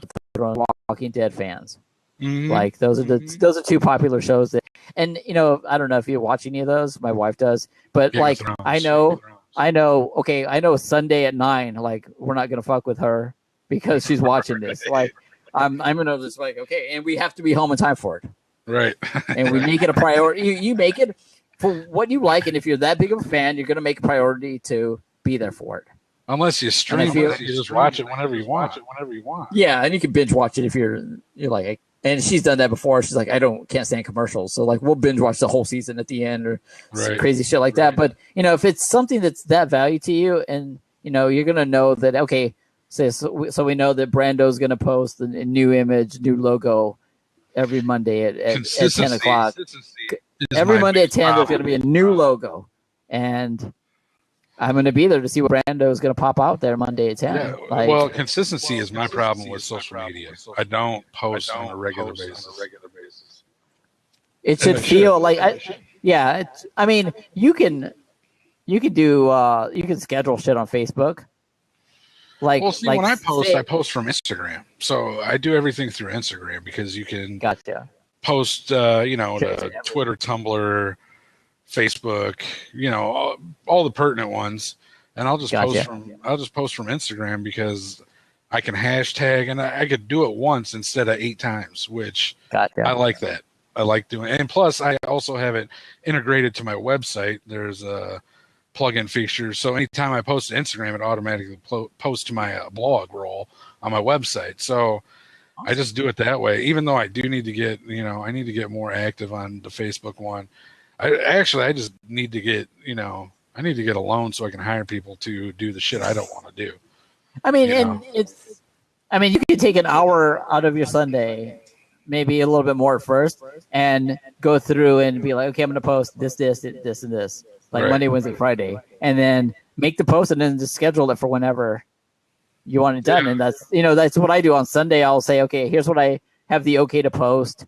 Here's what I got going on. Here's Monday's post. Here's Wednesday's post. And then if sometime during the week, like something comes up or like you get a spur of the moment and like you just finish something that you didn't know you're going to finish and you want to post it right away, just, break the habit, be like, hey, quick update in the week. I'm really proud of this logo. I'm really proud of this shirt design. Like, check this out, guys. And, I post a lot of work in progress. So, I'll do my, like if I'm doing a highly detailed illustration or whatever, I'll, post my blue pencil, then I'll just keep posting work in progress because I feel like people like to see that stuff and see it from the get-go. And I do a lot of Snapchatting too, honestly. Awesome. Snapchatting is like the new, I was reading an article and basically it said anybody under the age of fucking 22, that's how they communicate with everybody is Snapchat. So I started Snapchatting stuff and, I get probably about, 30 some views on Snapchat, which isn't huge, but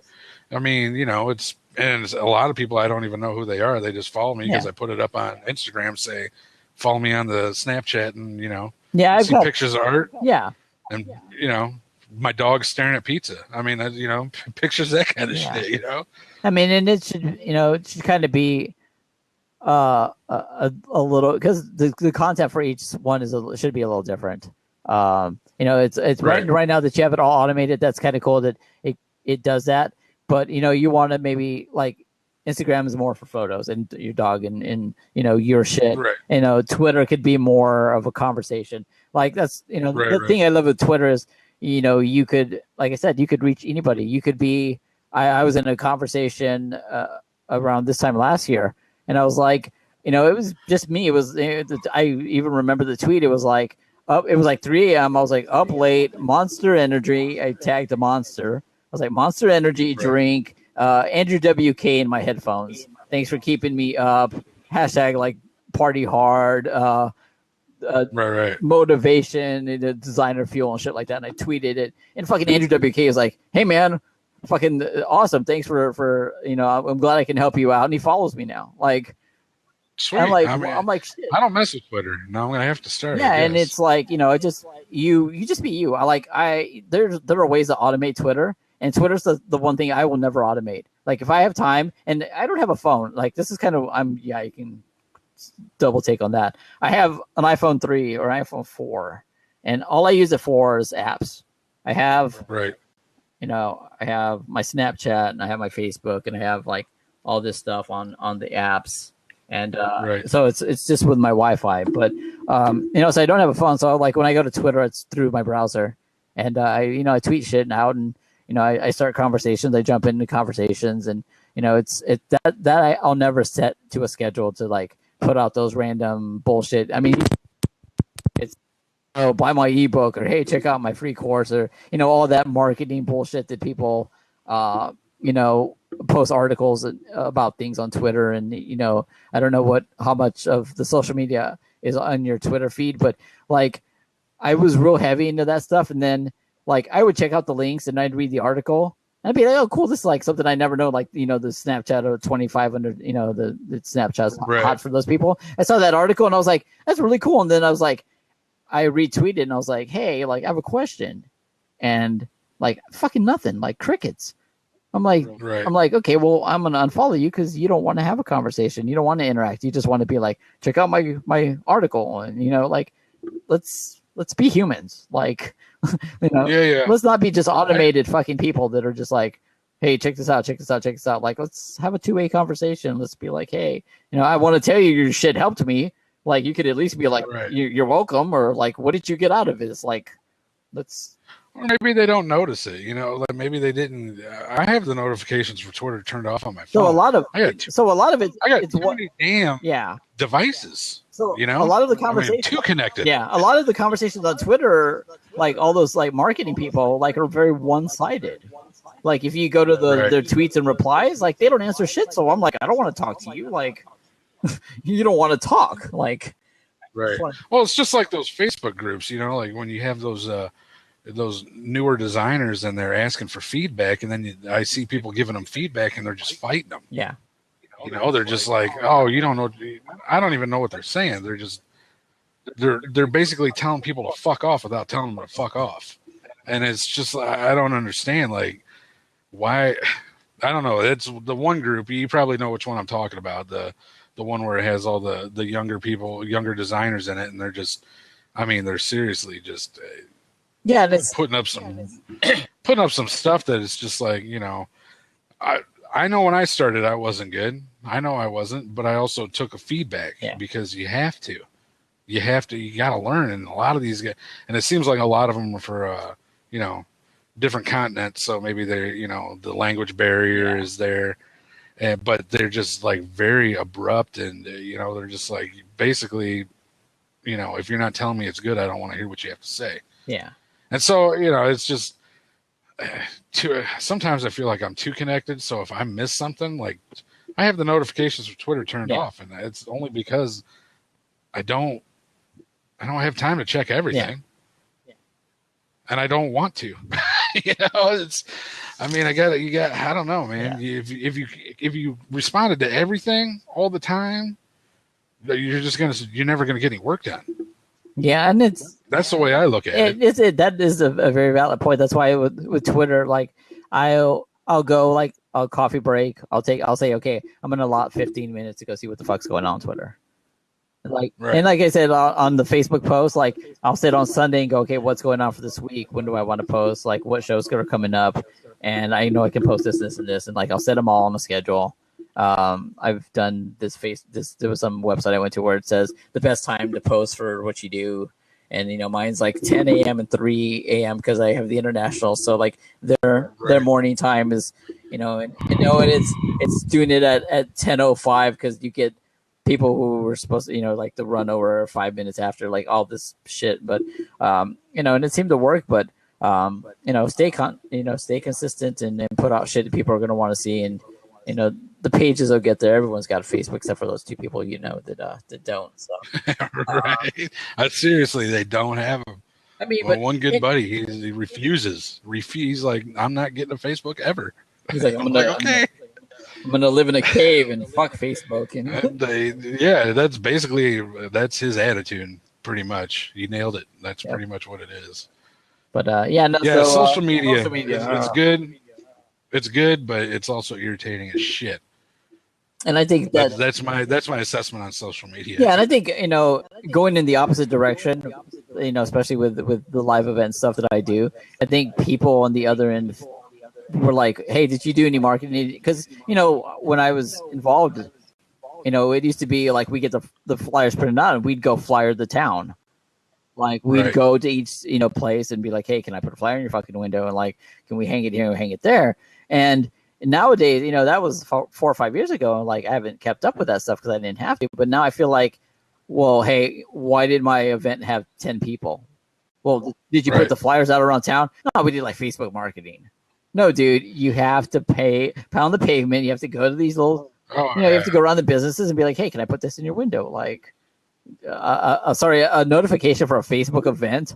You know what I mean? Like, yeah, no, you gotta beat feet, dude. Because half the time, you know what, and I'm guilty of this as you know anybody else, but I'll find myself looking at Facebook mindlessly. I'm not even looking at it. I'm just going through the motions of scrolling through all this political bullshit that I see every day. And I'm just like, I'm not even looking at it. And I catch myself doing that shit like 5-6 times a day where I'm like, what am I doing? I'm not even looking at anything. yeah. I'm just going through the motion. So you have to get out there and beat feet if you want to promote, you know? And I mean, Facebook has basically made it where you have to pay now to get any sort of traction. You know, the guys at the tattoo shop next door, they pay for a lot of promotion, you know, all the time. You know, they do a lot of, and I think a lot of the traffic they get, good traffic, is they do a lot of live feed. Yeah. So I need to figure out how I'm going to do. I need to do some live feed of me drawing some shit, you know. But so I got to use my phone and I got to get this. I think for you, a good place to give a try would be Twitch. Yeah, you know what? I actually did a logo and a T-shirt for his name's Sacriel, and he's from what I understand, he's pretty big Twitch guy. Like, I mean, that's all he does, and he makes, you know, a living doing Twitch, and he's out of the UK. And I was, after looking into that, and then I got some other buddies in like the T-shirt game, you know, like the T Fury, like the daily T sites. I know a lot of those guys. And one of my buddies, Steve G from New York, he started doing a Twitch, and I'm just like, oh, maybe I should start doing a Twitch, you know.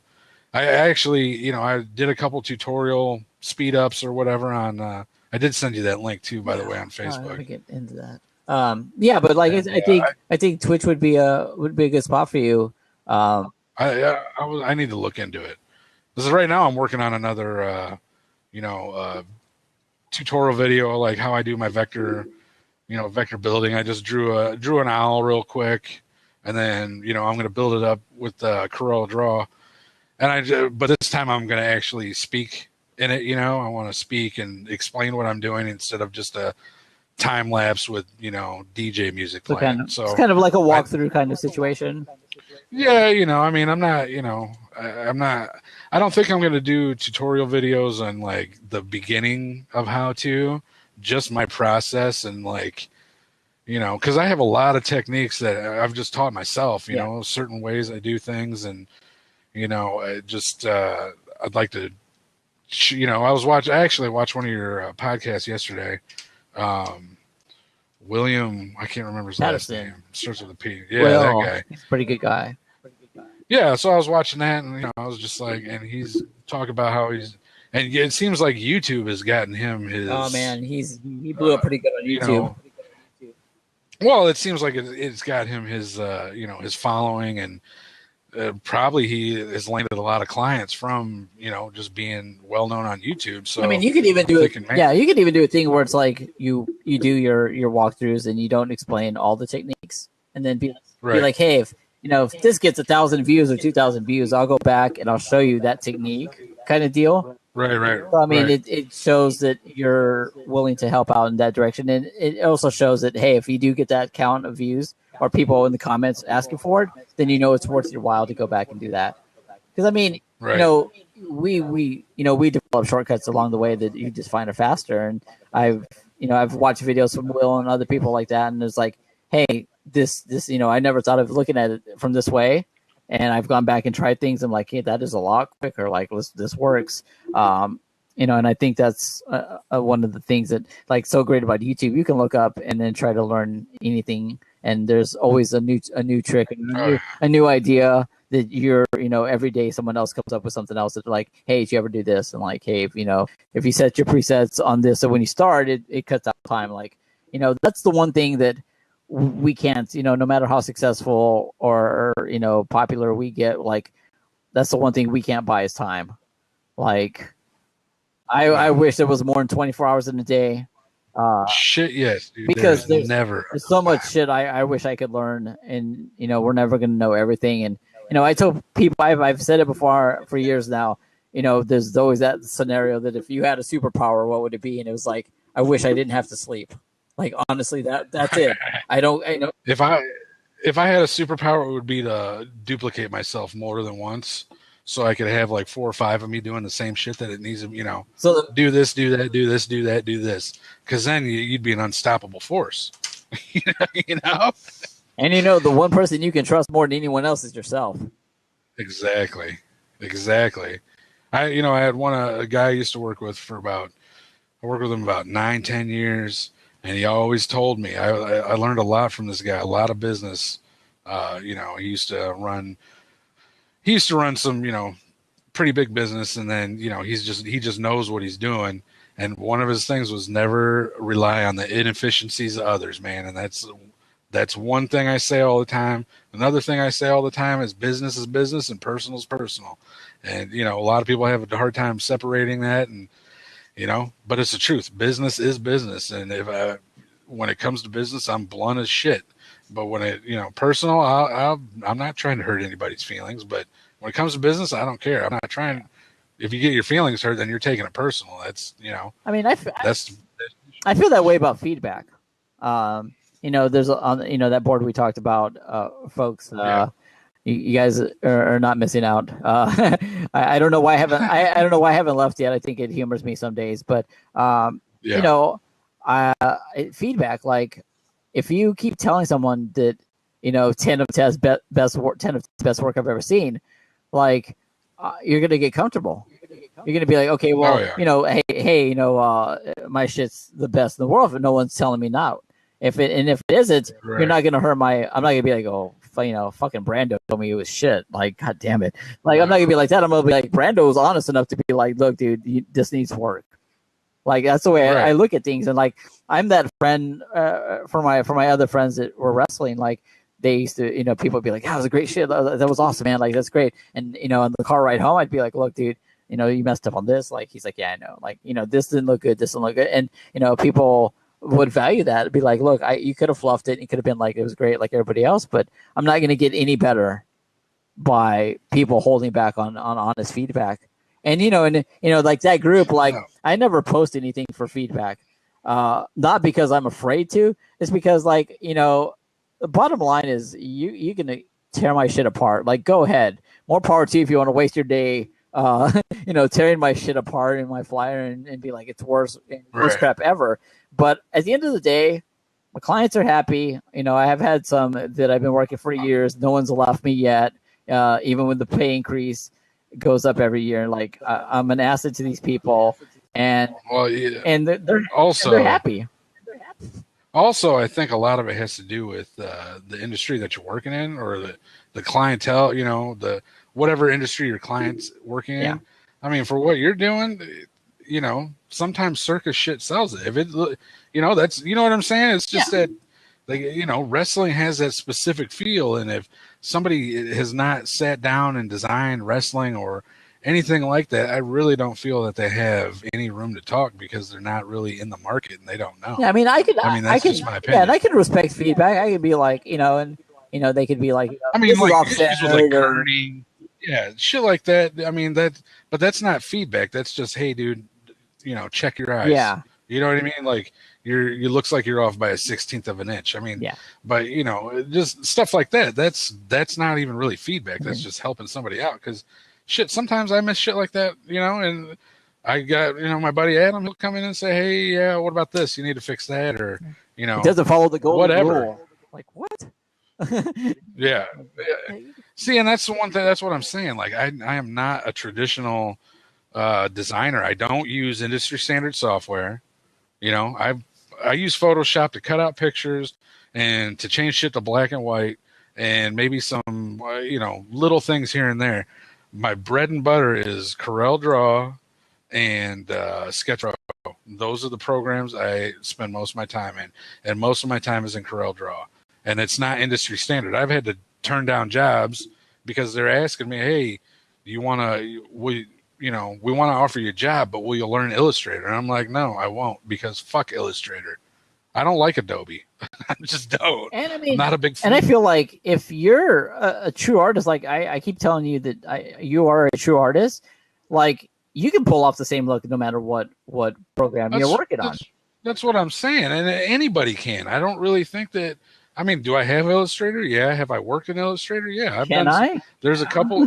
Yeah, I mean, some of the stuff, like there's some stuff that is just too complicated to me, like where it just seems like there's way too many steps and it shouldn't be that complicated. But I like Illustrator for the fact that they have brush strokes that are pressure sensitive with my Cintiq. That's the one thing I like. So I've done not a complete t-shirt design, but I did the subject matter in Illustrator with this brush stroke. And, it took me way longer than it would have in Corel because I'm trying to learn at the same time. And, then I brought it into Corel and did all my lettering because I'm just, when it comes to typeface or font work or anything like that, I just do it in Corel because I'm just so used to it. And I mean, I've been using it since it was version fucking 3, I mean, like Corel 3, I think 3 or 4, one of the two, using it forever. And, it's just, that's why I have to work for myself because nobody will hire me because I don't use Illustrator. So I'm kind of stuck. But I mean, like I said, if you're talented and you can pull it off, I don't care what program. If the outlook is what I want, what I need out of the project, right. you could go get a piece of paper and draw it out for me as long as I get what I need. I agree with that. I have an intern actually, and I'm teaching him some stuff that I know. And if he actually was like, "Hey man, I want to use Illustrator instead," I'd be like, "Go ahead, just as long as you're giving me the output that I want. I don't really care how you do it, because you can, I can use the Illustrator file in Corel. Yeah, it's before way back in the day there was problems with using the cross-platform stuff, but not anymore. I mean, everything is just basically you export it as SVG or a PDF and it all comes up the way it should. So, it's that's non-issue. Technology has changed so much now; it's a non-issue. And for people to and I know it's all about the licensing and all that stuff. And if you want to get a job at a design firm in LA, and they're not going to spend money on buying you software, but you know what? I'll bring my own fucking computer. I don't need your computer. Just let me bring my shit. Which would probably work out better for you because where all your shit's lined up and but see, I just don't think. I mean, I've applied for jobs places, and I honestly think that a lot of them were just, I don't know, scared to hire me. I don't know. I've been turned down a lot, which is really weird. But that's why I was just like, I have to do this on my own. I have to do it on my own, and I have to hustle to make it work. And thank God for my buddy Adam, man, because he's actually, he's part of the whole upside down owl thing. He does a lot of the pencil sketching because that kid can draw anything. I mean, literally, his specialty is realism, and he can draw. If any client I have, because I'm more cartoonish, I'm more, graffiti-ish, comic bookish. He can actually get the realism with, like if he's drawn, a specific celebrity, he can actually capture them on paper, and then basically I'll just take his sketch and I'll do what I do to it, and we'll make it a vector image or whatever. I mean, that bitmap image even. I mean, that goes back as programs. Also goes back to the argument of Mac and PC, which I mean. Yeah. I'm a PC guy. I mean, the stigmata is if you're a designer, you have to have a Mac, and I'm like, I fucking love my PC. Yeah, no problem. That's one of the reasons why I don't like Adobe is because it's just like a monopoly. Adobe and Macintosh, it's a monopoly, and if you don't use it, you're not a real designer. I've had people say that shit to me, and I'm just like, who the fuck are you talking to? I'm not trying to be a dick. Go ahead. It's just it's like, dude. First of all, I paid $600 for my bare bones kit that has 16 gigs of RAM. I've had it for 6 years and it runs like a beast. You know, it runs really good. I would have spent $5,000 on a Macintosh. I'm not doing that. There's no point. And every Macintosh I've ever worked on has had nothing but problems. You know, when I went to school, we had nothing but problems with the Mac lab. Everything was down all the time. So, you know, and then I started my internship in school was at a screen printing shop, and they used CorelDRAW. And then it was just like, this is way easier than Illustrator.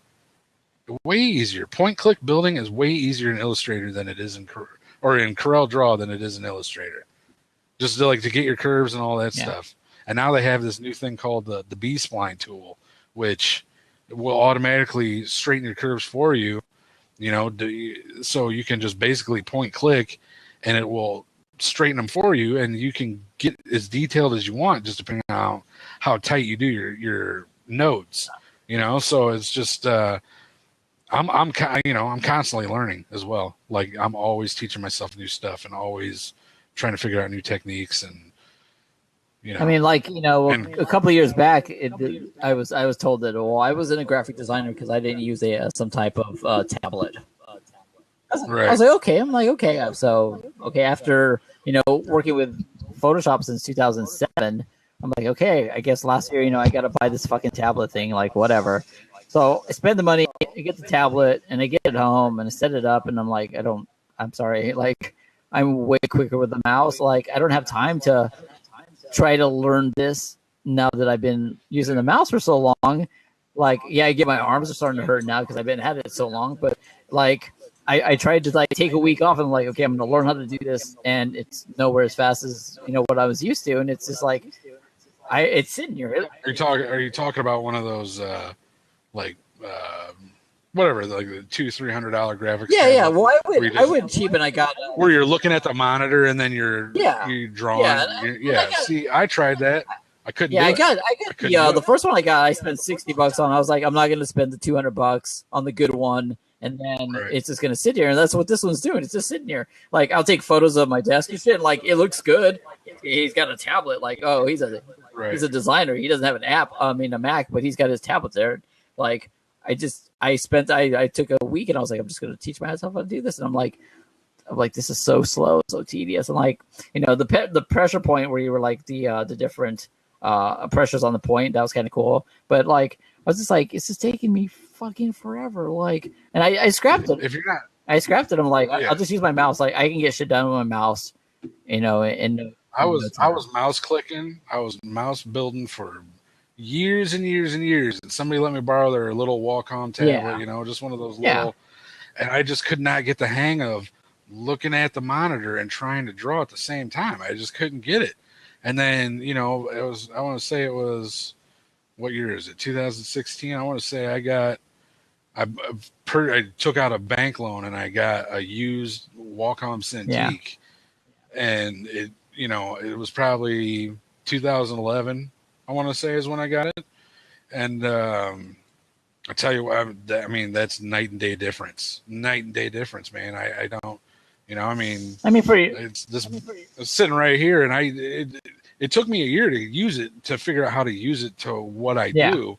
But once I figured it out, it increased my workflow. I mean, it cut shit in half, you know, in half. Like if you, that logo creation video I sent you, the link. Yeah, I just don't want to play. That is basically. I just don't want to play because for the people who are listening to the podcast, they'll be like, "What the fuck is this going on?" So. Oh yeah, no problem. But I'm saying like. But basically, I mean, that's like, you know, a lot of that was using the Cintiq. I mean, most of it was. And basically, it just clicking is just with the click now. Just, you know, tapping the screen. Tap, tap, tap, tap, tap. Building my vector shapes. You know, and it's also really good to, it's nice to not be able to have to scan in paper and, you know, because I used to tattoo. You know, I tattooed with my buddy Adam, like, years ago, and you know, I just can't, whatever circumstances I got out of it, and tattooing is way too stressful for me. But you know, the way we used to do it is we draw on a piece of paper, and then we trace over top of that piece of paper, and then we trace over top of that piece of paper, just until you're making your changes the way you want to make it.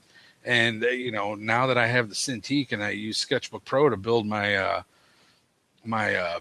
base sketches, I mean, it's just all in layers, man. That it's so much more fun, and I don't even buy art supplies anymore. You know what I mean? I really haven't bought art supplies in years because I don't need to. I love my Cintiq, man. I love it, and it's an old one, and I don't even care. Yeah, it's not all that touchscreen crap. I don't care. I don't need it. It does what I need it to do. Yeah, that's kind of how I felt with the tablet. Like I couldn't get the hang of it.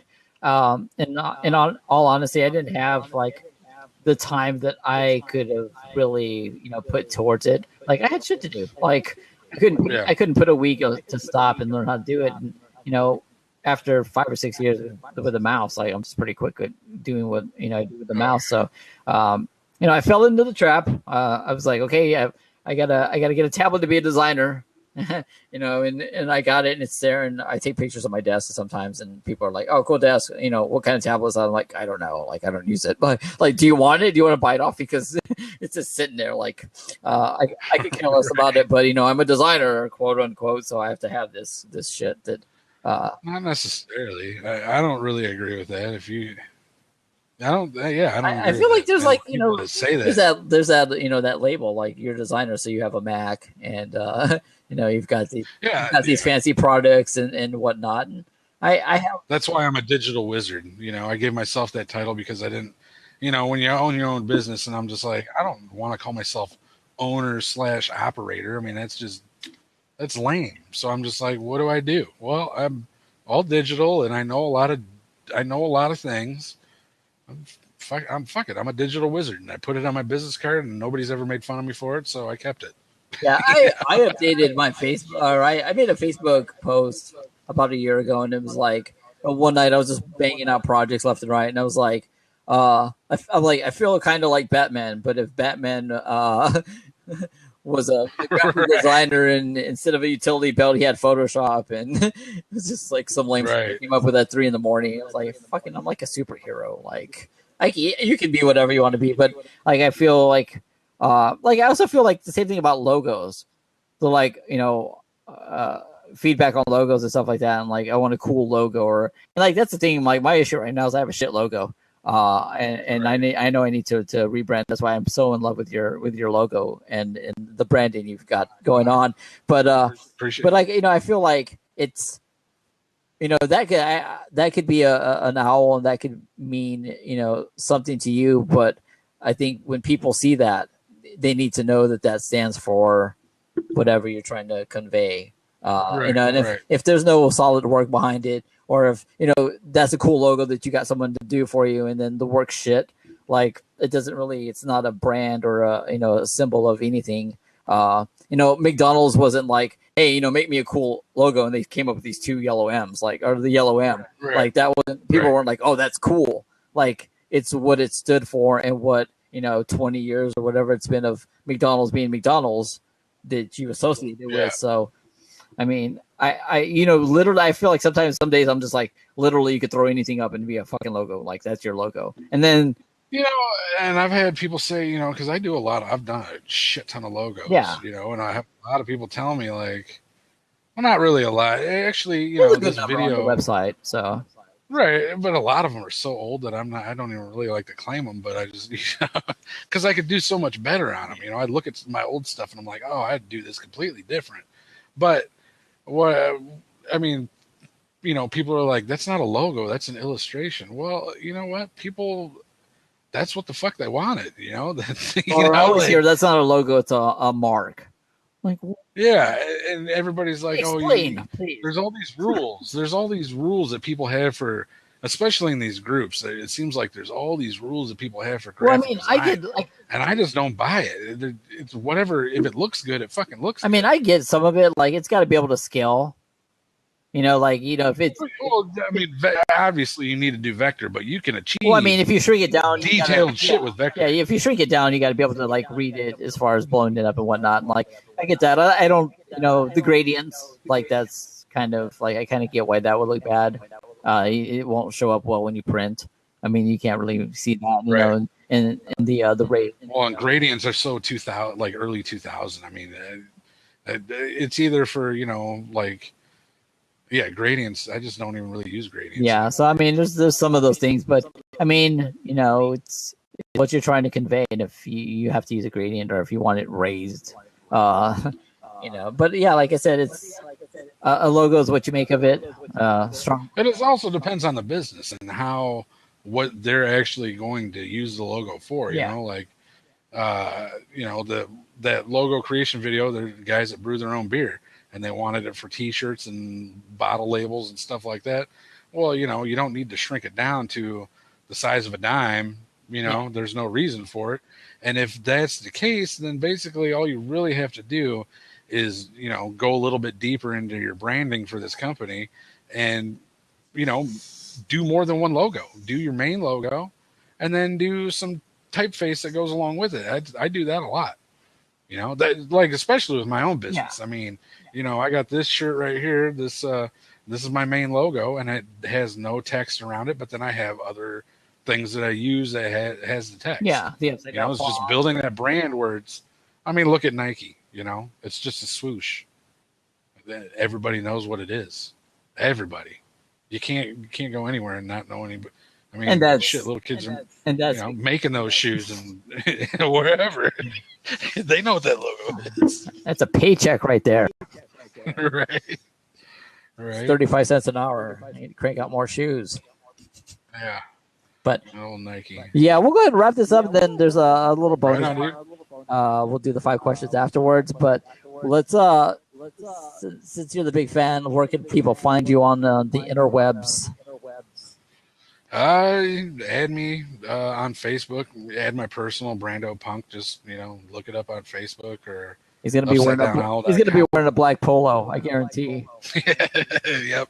And dude, what's funny is all I wear is black and white, and I'm a designer, and I like to design in black and white, honestly. But you find me on Instagram upside down now. Everything's upside down now. I have one for each. Nice.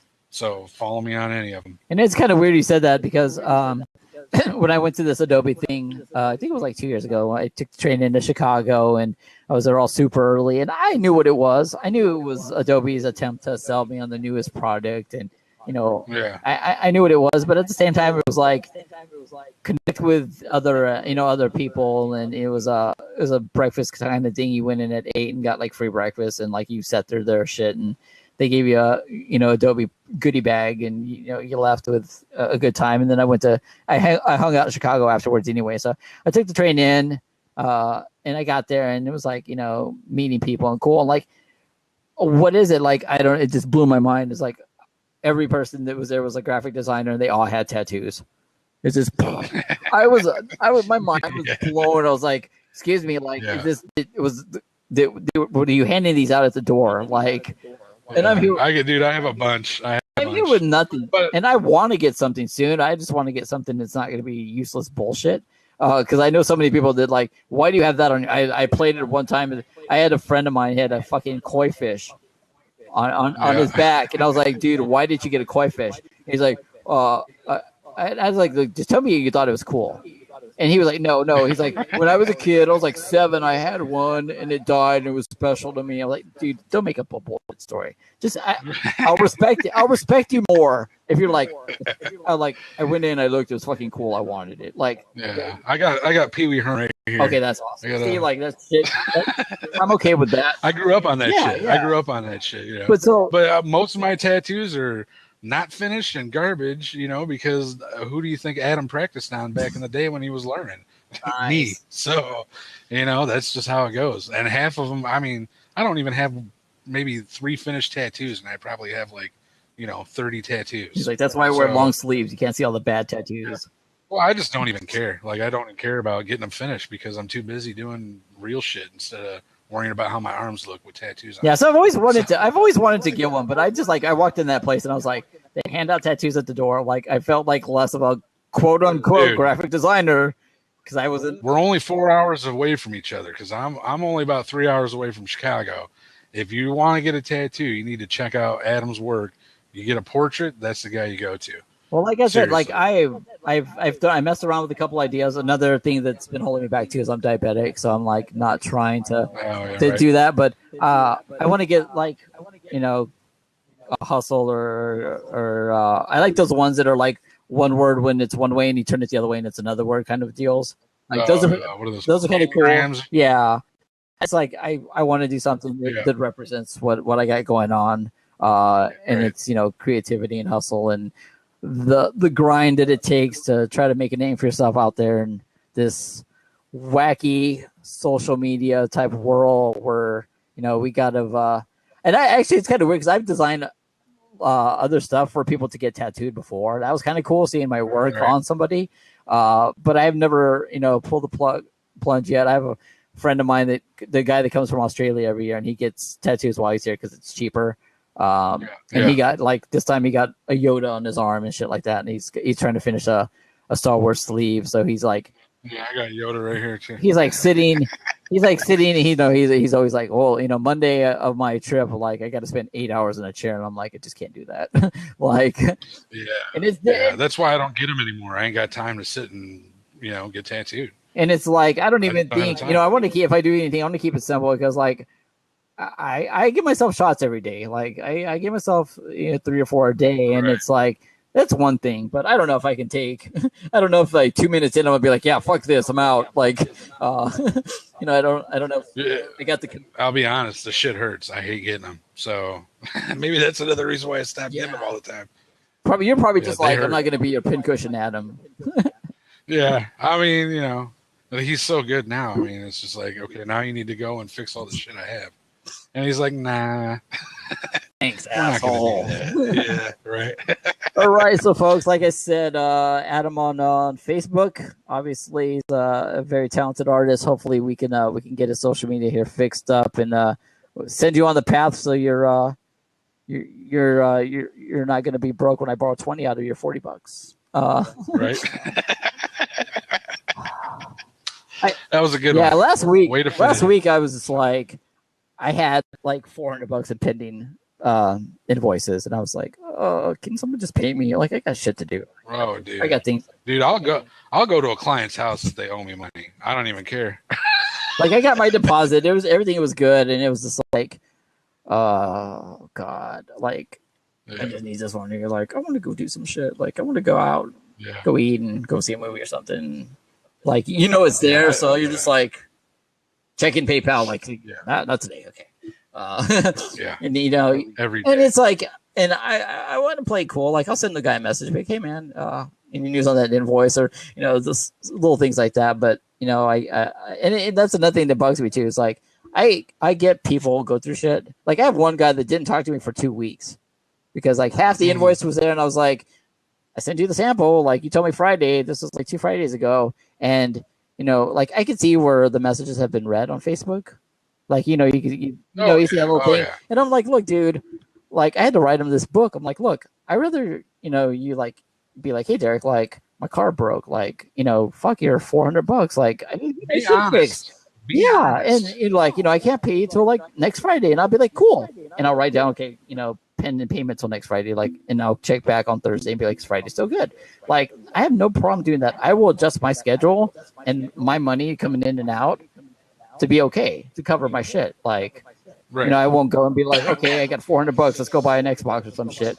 Like, I won't do that if I know that this $400 has got to last me X amount of days until the next payment comes in. Right. But Well, I stopped buying myself like thing. I used to, like, if you look behind me, I got a bunch of Star Wars shit. Yeah. I got Star Wars shit over here. I stopped buying that stuff because I'm like, it doesn't benefit my business. Yeah. So basically, if I'm not eating, if it's not benefiting me, like, nutritionally or whatever, I'm not buying it. It's just, I can't, right now, it's just too tight for that. Yeah.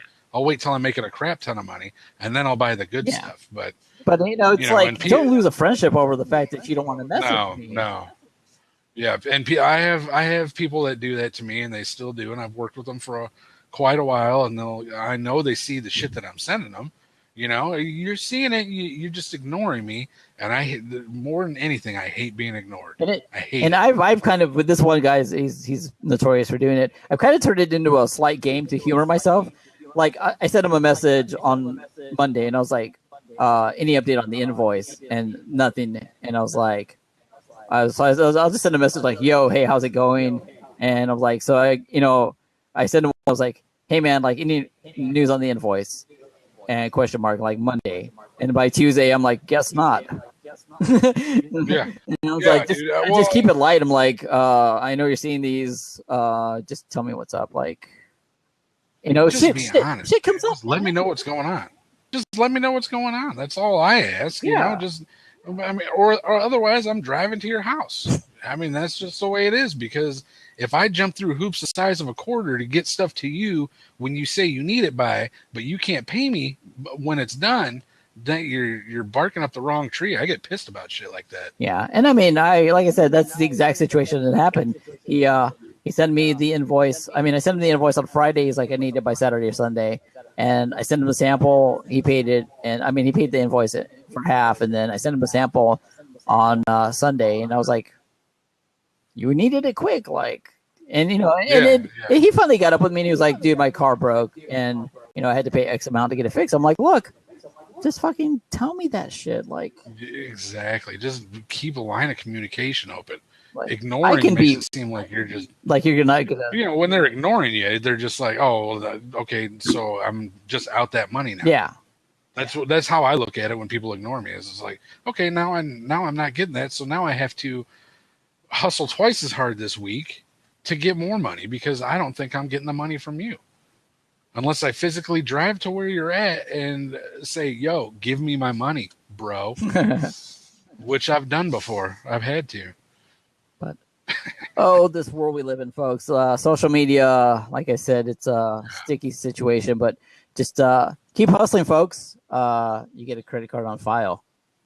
You're a good guy. More power to you, man. Right? That's pretty smart. I mean, I like cash, though. Yes. That's me.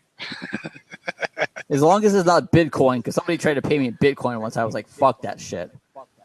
PayPal or cash? PayPal or cash. Well, I don't know what. I'll take a check as well. I don't know what Bitcoins are. I don't know the value of Bitcoin. Until we figured that out, that's not a form of payment. I am okay. Is that part of the European Union? I don't know. No, it's some kind of digital currency that isn't worth a damn. I'm just kidding, dude. I was just joking. I was kidding. Yeah, it isn't worth a damn dime either. It's the pound's probably worth more than the Bitcoin shit is. But right. And they tried to explain it to me, and I was like, yeah, no, I'm good. If it's green and it goes to my PayPal, if Bitcoin could get turned into PayPal money, then right. free to send me all the Bitcoin you have. But yeah, folks, that'll wrap it up for this portion of the podcast, folks. Make sure to add Brandon. Check out the website. It'll be in the show notes for those of you. I think I had it up here. UpsideDownOwl.com is the URL for that. Check it out. Send business Brando's way. Like, I'm going to start doing that. Like, he's definitely someone to be on the lookout for, even though he's been around forever.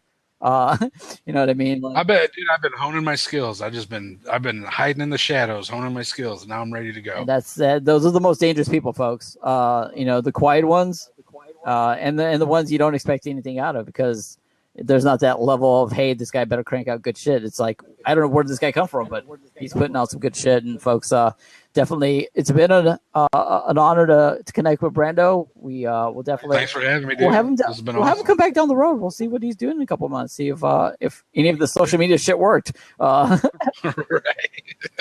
So it probably not. No. That's if Brando cares about doing it. That's all it is to it. Right. Or he just hires me and gives me like 10% or some. Yeah, you never know. I'll trade him a logo to run this shit and be like, we're done. Right. But no, I'll do your logo. Man. That ain't no problem. Even if I had the skills, I think like doing stuff for yourself is one of the worst things ever. Like, I don't know. Shit, yeah, because you're never happy. No, I did. I started working on my website, and I got to a point where it was like, if I don't just fucking hit launch and be done with it, it's never going to work. And I to this day, I'm not even happy with it. I got another friend of mine. I was like, you want to do my website? Like, I will outsource the shit out of it just to get shit done. So he's working on it in the back end, and I don't ever really send anyone to my website. I mean, you guys can connect with me on Twitter, D Sharp Designs. Check us out on YouTube. I guess I better plug my shit as well. Check out my other videos on YouTube, Derek Sharp Jr. or Kurt. Creative Hustle Podcast. Check us out on Stitcher and iTunes. If you guys can write a review if you like what I do or don't like what I do, either way, you can write a review. We live in a free country. You can express your your values and views either way. So, please, if you want to take the time out of your day to tell me my shit sucks, go ahead. At least you're not a restaurant. Yeah, and that's another thing. Like somebody put a bad review on my page, and I left it, and I was like, "Thank you for taking the time. I hope I can do better." And people tried to flame me. My friends were like, "Why'd you leave that on there?" Like, okay, he wasn't a fan. Like, I am not gonna make fans out of everyone. Like, everyone's not gonna dig my work. And if he was that vocal about expressing that he didn't like my stuff, then he didn't like my stuff. That's cool. I'm not gonna delete it because that just starts a bigger problem, you know. Unless it's completely unfounded, and then get that shit off. Well, he was just like, I wrote this end of the year thing, and he was like, way to put me to sleep with your grammar errors. I'm like, way to comment when you don't even need to comment. I'm like, what? Obviously, you didn't go to sleep. Yeah, I'm like one. You're friends with somebody that doesn't like me, so I see where that's coming from. And two, I'm a designer. I never say that my spelling or my grammar is anything but ferocious myself. So, ditto. I just wrote about thanking the companies I worked for and thanking the people that supported me, and it wasn't anything that needed to be punctuation. I think basically it was like a giant run-on sentence. I didn't use any punctuation or anything like that. I was just like, I'm just writing, damn it. So I just wrote out some stuff. But yeah, I guess haters are gonna hate, and hopefully everyone enjoyed the show, and you guys keep grinding away. Until next time, I don't know when next time is going to be, but hopefully I got these interviews lined up. If I could get Wyclef on here, that would be so sweet. That'd be awesome. I got Wyclef confirmed over Twitter, folks. I don't know. We take it with a grain of salt. And Orlando Jones is the other one that said he would do it. Right now he's in South Africa doing a movie, so he's kind of busy. But nice. Folks, look out for that. Follow us on Twitter, and you'll get all the updates and more. We are going to be out here. Let me go ahead and cut this off for a second. All right, folks. We kicked everyone else out just for you guys here on YouTube only. We got the one-on-one. We got the 5 questions YouTube exclusive with Mr. Upside Down Owl himself, Brando Punk. 5 questions. Look, I actually have a structure to my madness here.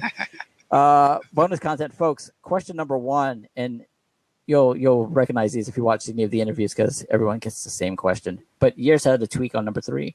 So question 1 is the one app you can't live without. Ooh. Oh shit! I don't even know. I mean, you're big on Instagram, so I'd like to think maybe Instagram.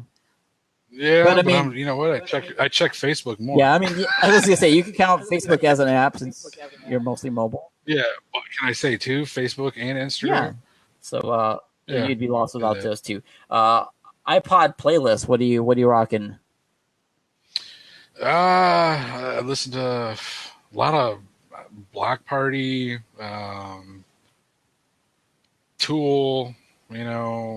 Just all sorts of different. Brand new. I mean, so you're getting ready for a big project. You put the headphones on. You're ready to. Actually, most of the time when I'm working, I watch Netflix or I watch movies. Awesome. That's generally how I work. Just, I watched the Daredevil series on Netflix like 4 times just because, when I'm working, I like to watch movies and I don't really pay attention. So, I got through Breaking Bad 4 times that way. Nice. That's so you catch it all. So I usually number 3 is if your bank account went down to 0 and you got cleaned out, what would be the first move? But I'm gonna go with if you hit the lotto. Beat feet. I'm gonna go with if you if you hit the lotto, what would be the first move? Hit the lotto, pay off debt, and then buy equipment that I can make money off of. Gotcha. Was that more screen printing stuff or? Yeah, I want to get a sticker machine. Honestly, that's one thing I really am interested in. They're expensive as shit though, but that's one thing that's probably, that's me and Adam are looking to get one of those sticker machines so we can start doing that shit in house. Nice. I like that. Question 4, the one thing people might not know about you. Uh, I prefer no crust on my PBs and J's. Like, oh, right. Yeah. if someone, even if they looked at you and I like, don't even know, dude. they looked at you and were like, what? I'm a weird dude. That's one thing. If you don't know me, I'm weird. I I'm huge into conspiracy theories, and I'm just weird, man. I got my own train of thought, and sometimes I freak people out. I mean, I dig the unusual people, like people like yourself are more in tap to who you are. And Yeah, it comes yeah. and That I'm just it comes with I'm a age. I weirdo. feel, man. I feel like Yeah. you get to that point where it's like I'm gonna do my shit for me, and if people can accept me and be around me and want to hang out with me in my context, then more power to you. But I'm not gonna try to fit into a standard or Oh no, an I don't. image. I do not. I do not succumb to peer pressure. That is for sure. Any of my close friends know that I don't do anything that people. Oh, hey, do this. No, I ain't doing that shit. You And know. I think you're pulling off of Brando pretty well. So more power to you, sir. You're you, and that's it. That's all we can ask for. That's You're pulling pretty them out pretty much. well. And Pretty much. number five, the one I always throw in for vain issues and self boosting my own ego. Why did you agree to do this? Which is funny because I I came to you. So Yeah, you seem like a cool dude, and I've also did it is uh, to help push me. I mean, I need to start doing more social shit. So this was the first one, first podcast interview, first time I've ever been interviewed and asked questions about what I do outside of people that I know or meet in person. So I was just a no brainer. And you seem like a cool dude, so why not do it? yeah, and I mean And you're, it's the only you way know, I figured the I can name of help it. you. Well, the name of it, Creative Hustle. I mean, that's a great name, and it's just one of those. That's basically how I look at life. You just got to hustle, and I'm creative, and I was just like, you know what? Yeah, it sounds like a good deal. and I'll do it. and it's really I'll weird take a couple because hours out. it's really weird because like the interview that I came across and it finally like all snapped like I I turned 41 in May and I did it never felt like this is like it never had a name to me like I was growing up as a kid like first jobs at 16 and 15 like you just shut up and did what was asked like Yeah, that you were I grew up a little harder I guess as most people would say like you didn't complain about things like you didn't yeah, bitch about shit like that like I my first official unofficial job was at 14. I worked for my friend's dad. He delivered bread for Pepperidge Farm and right, and I went with him and we got up at 4 and we went to the factory and we loaded the truck and then we went to all these little towns and dropped off bread and at the end of the day when I got home at 5 it was like a 12-hour shift. He gave me like $20 and I was like this is awesome. And nowadays if you tried that shit people would be like reporting you dude. to child labor law and like, Oh all this yeah, unfair wages bullshit. And I was just happy with my $20. Like, I was like, made a couple bucks, I worked hard, but we just did that kind of thing as kids. And like, nowadays it's, a very complaining type world. So when I came across this interview with Gary Vaynerchuk and Chase Jarvis, he was like, Gary was talking about he sold baseball cards as a kid and all this stuff. Like, I was like, I did a lot of the same stuff, and I didn't know that I was hustling. Like, I just thought it was, right. I just thought it was me. Dude, I had a news when we used to live in California. I had a newspaper route that I had to deliver like 400 papers at 5 o'clock in the morning Yeah, when I was in eighth grade, and I got up every day and did that shit because I liked my $400 every month. And that's about all I made, but I like to buy comic yeah, books, so I guess I was hustling back then too. yeah. And And then I had a long span of time where I was super lazy, like super lazy, and then as soon as I hit like, 25, 26, that's when I really started pushing to do what I'm doing now. So, you know, yeah, you got to hustle, hustle, hustle, hustle.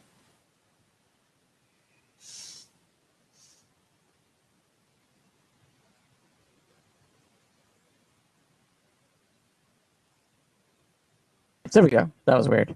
But yeah, no, like I never thought that. I just thought that was being, helpful and whatnot. I didn't know that was a word, and then I realized like I've been doing that shit all my life. Like, so it was definitely a game changer, and so I started the podcast to help people out like yourself and other small business owners, find out That's things awesome, that dude. like, hey, I think like social media advice and stuff that worked for one person, like I did this, it might work for you, it might not, but this is what worked for me, and if I can Right. share that, like I said, I on Sunday I schedule the 3 posts for my week, and I wrap that up, and I don't have to worry about my Facebook page only now to answer Right. messages, or if somebody needs like a project done or something, like then I can focus on that. But you know it's really automating, and it's putting things on a kind of a schedule to let things go on its own, and you can worry about your other shit. And,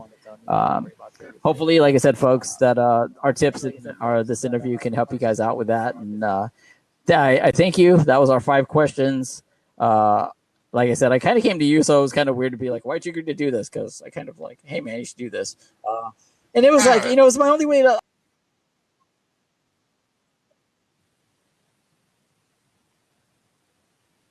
you might cut out. I know to get you out.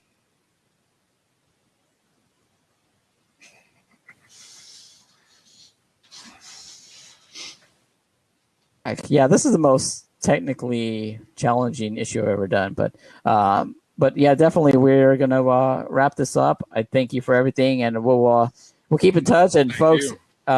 add this guy, send him work his way. It's the best thing I can say. I He does great. He does great work. Like he's a good guy. Like shit. yeah, I appreciate it, man. It definitely I go ahead appreciate and it. cut the recording here. Deuces, people. I'll catch you guys next week.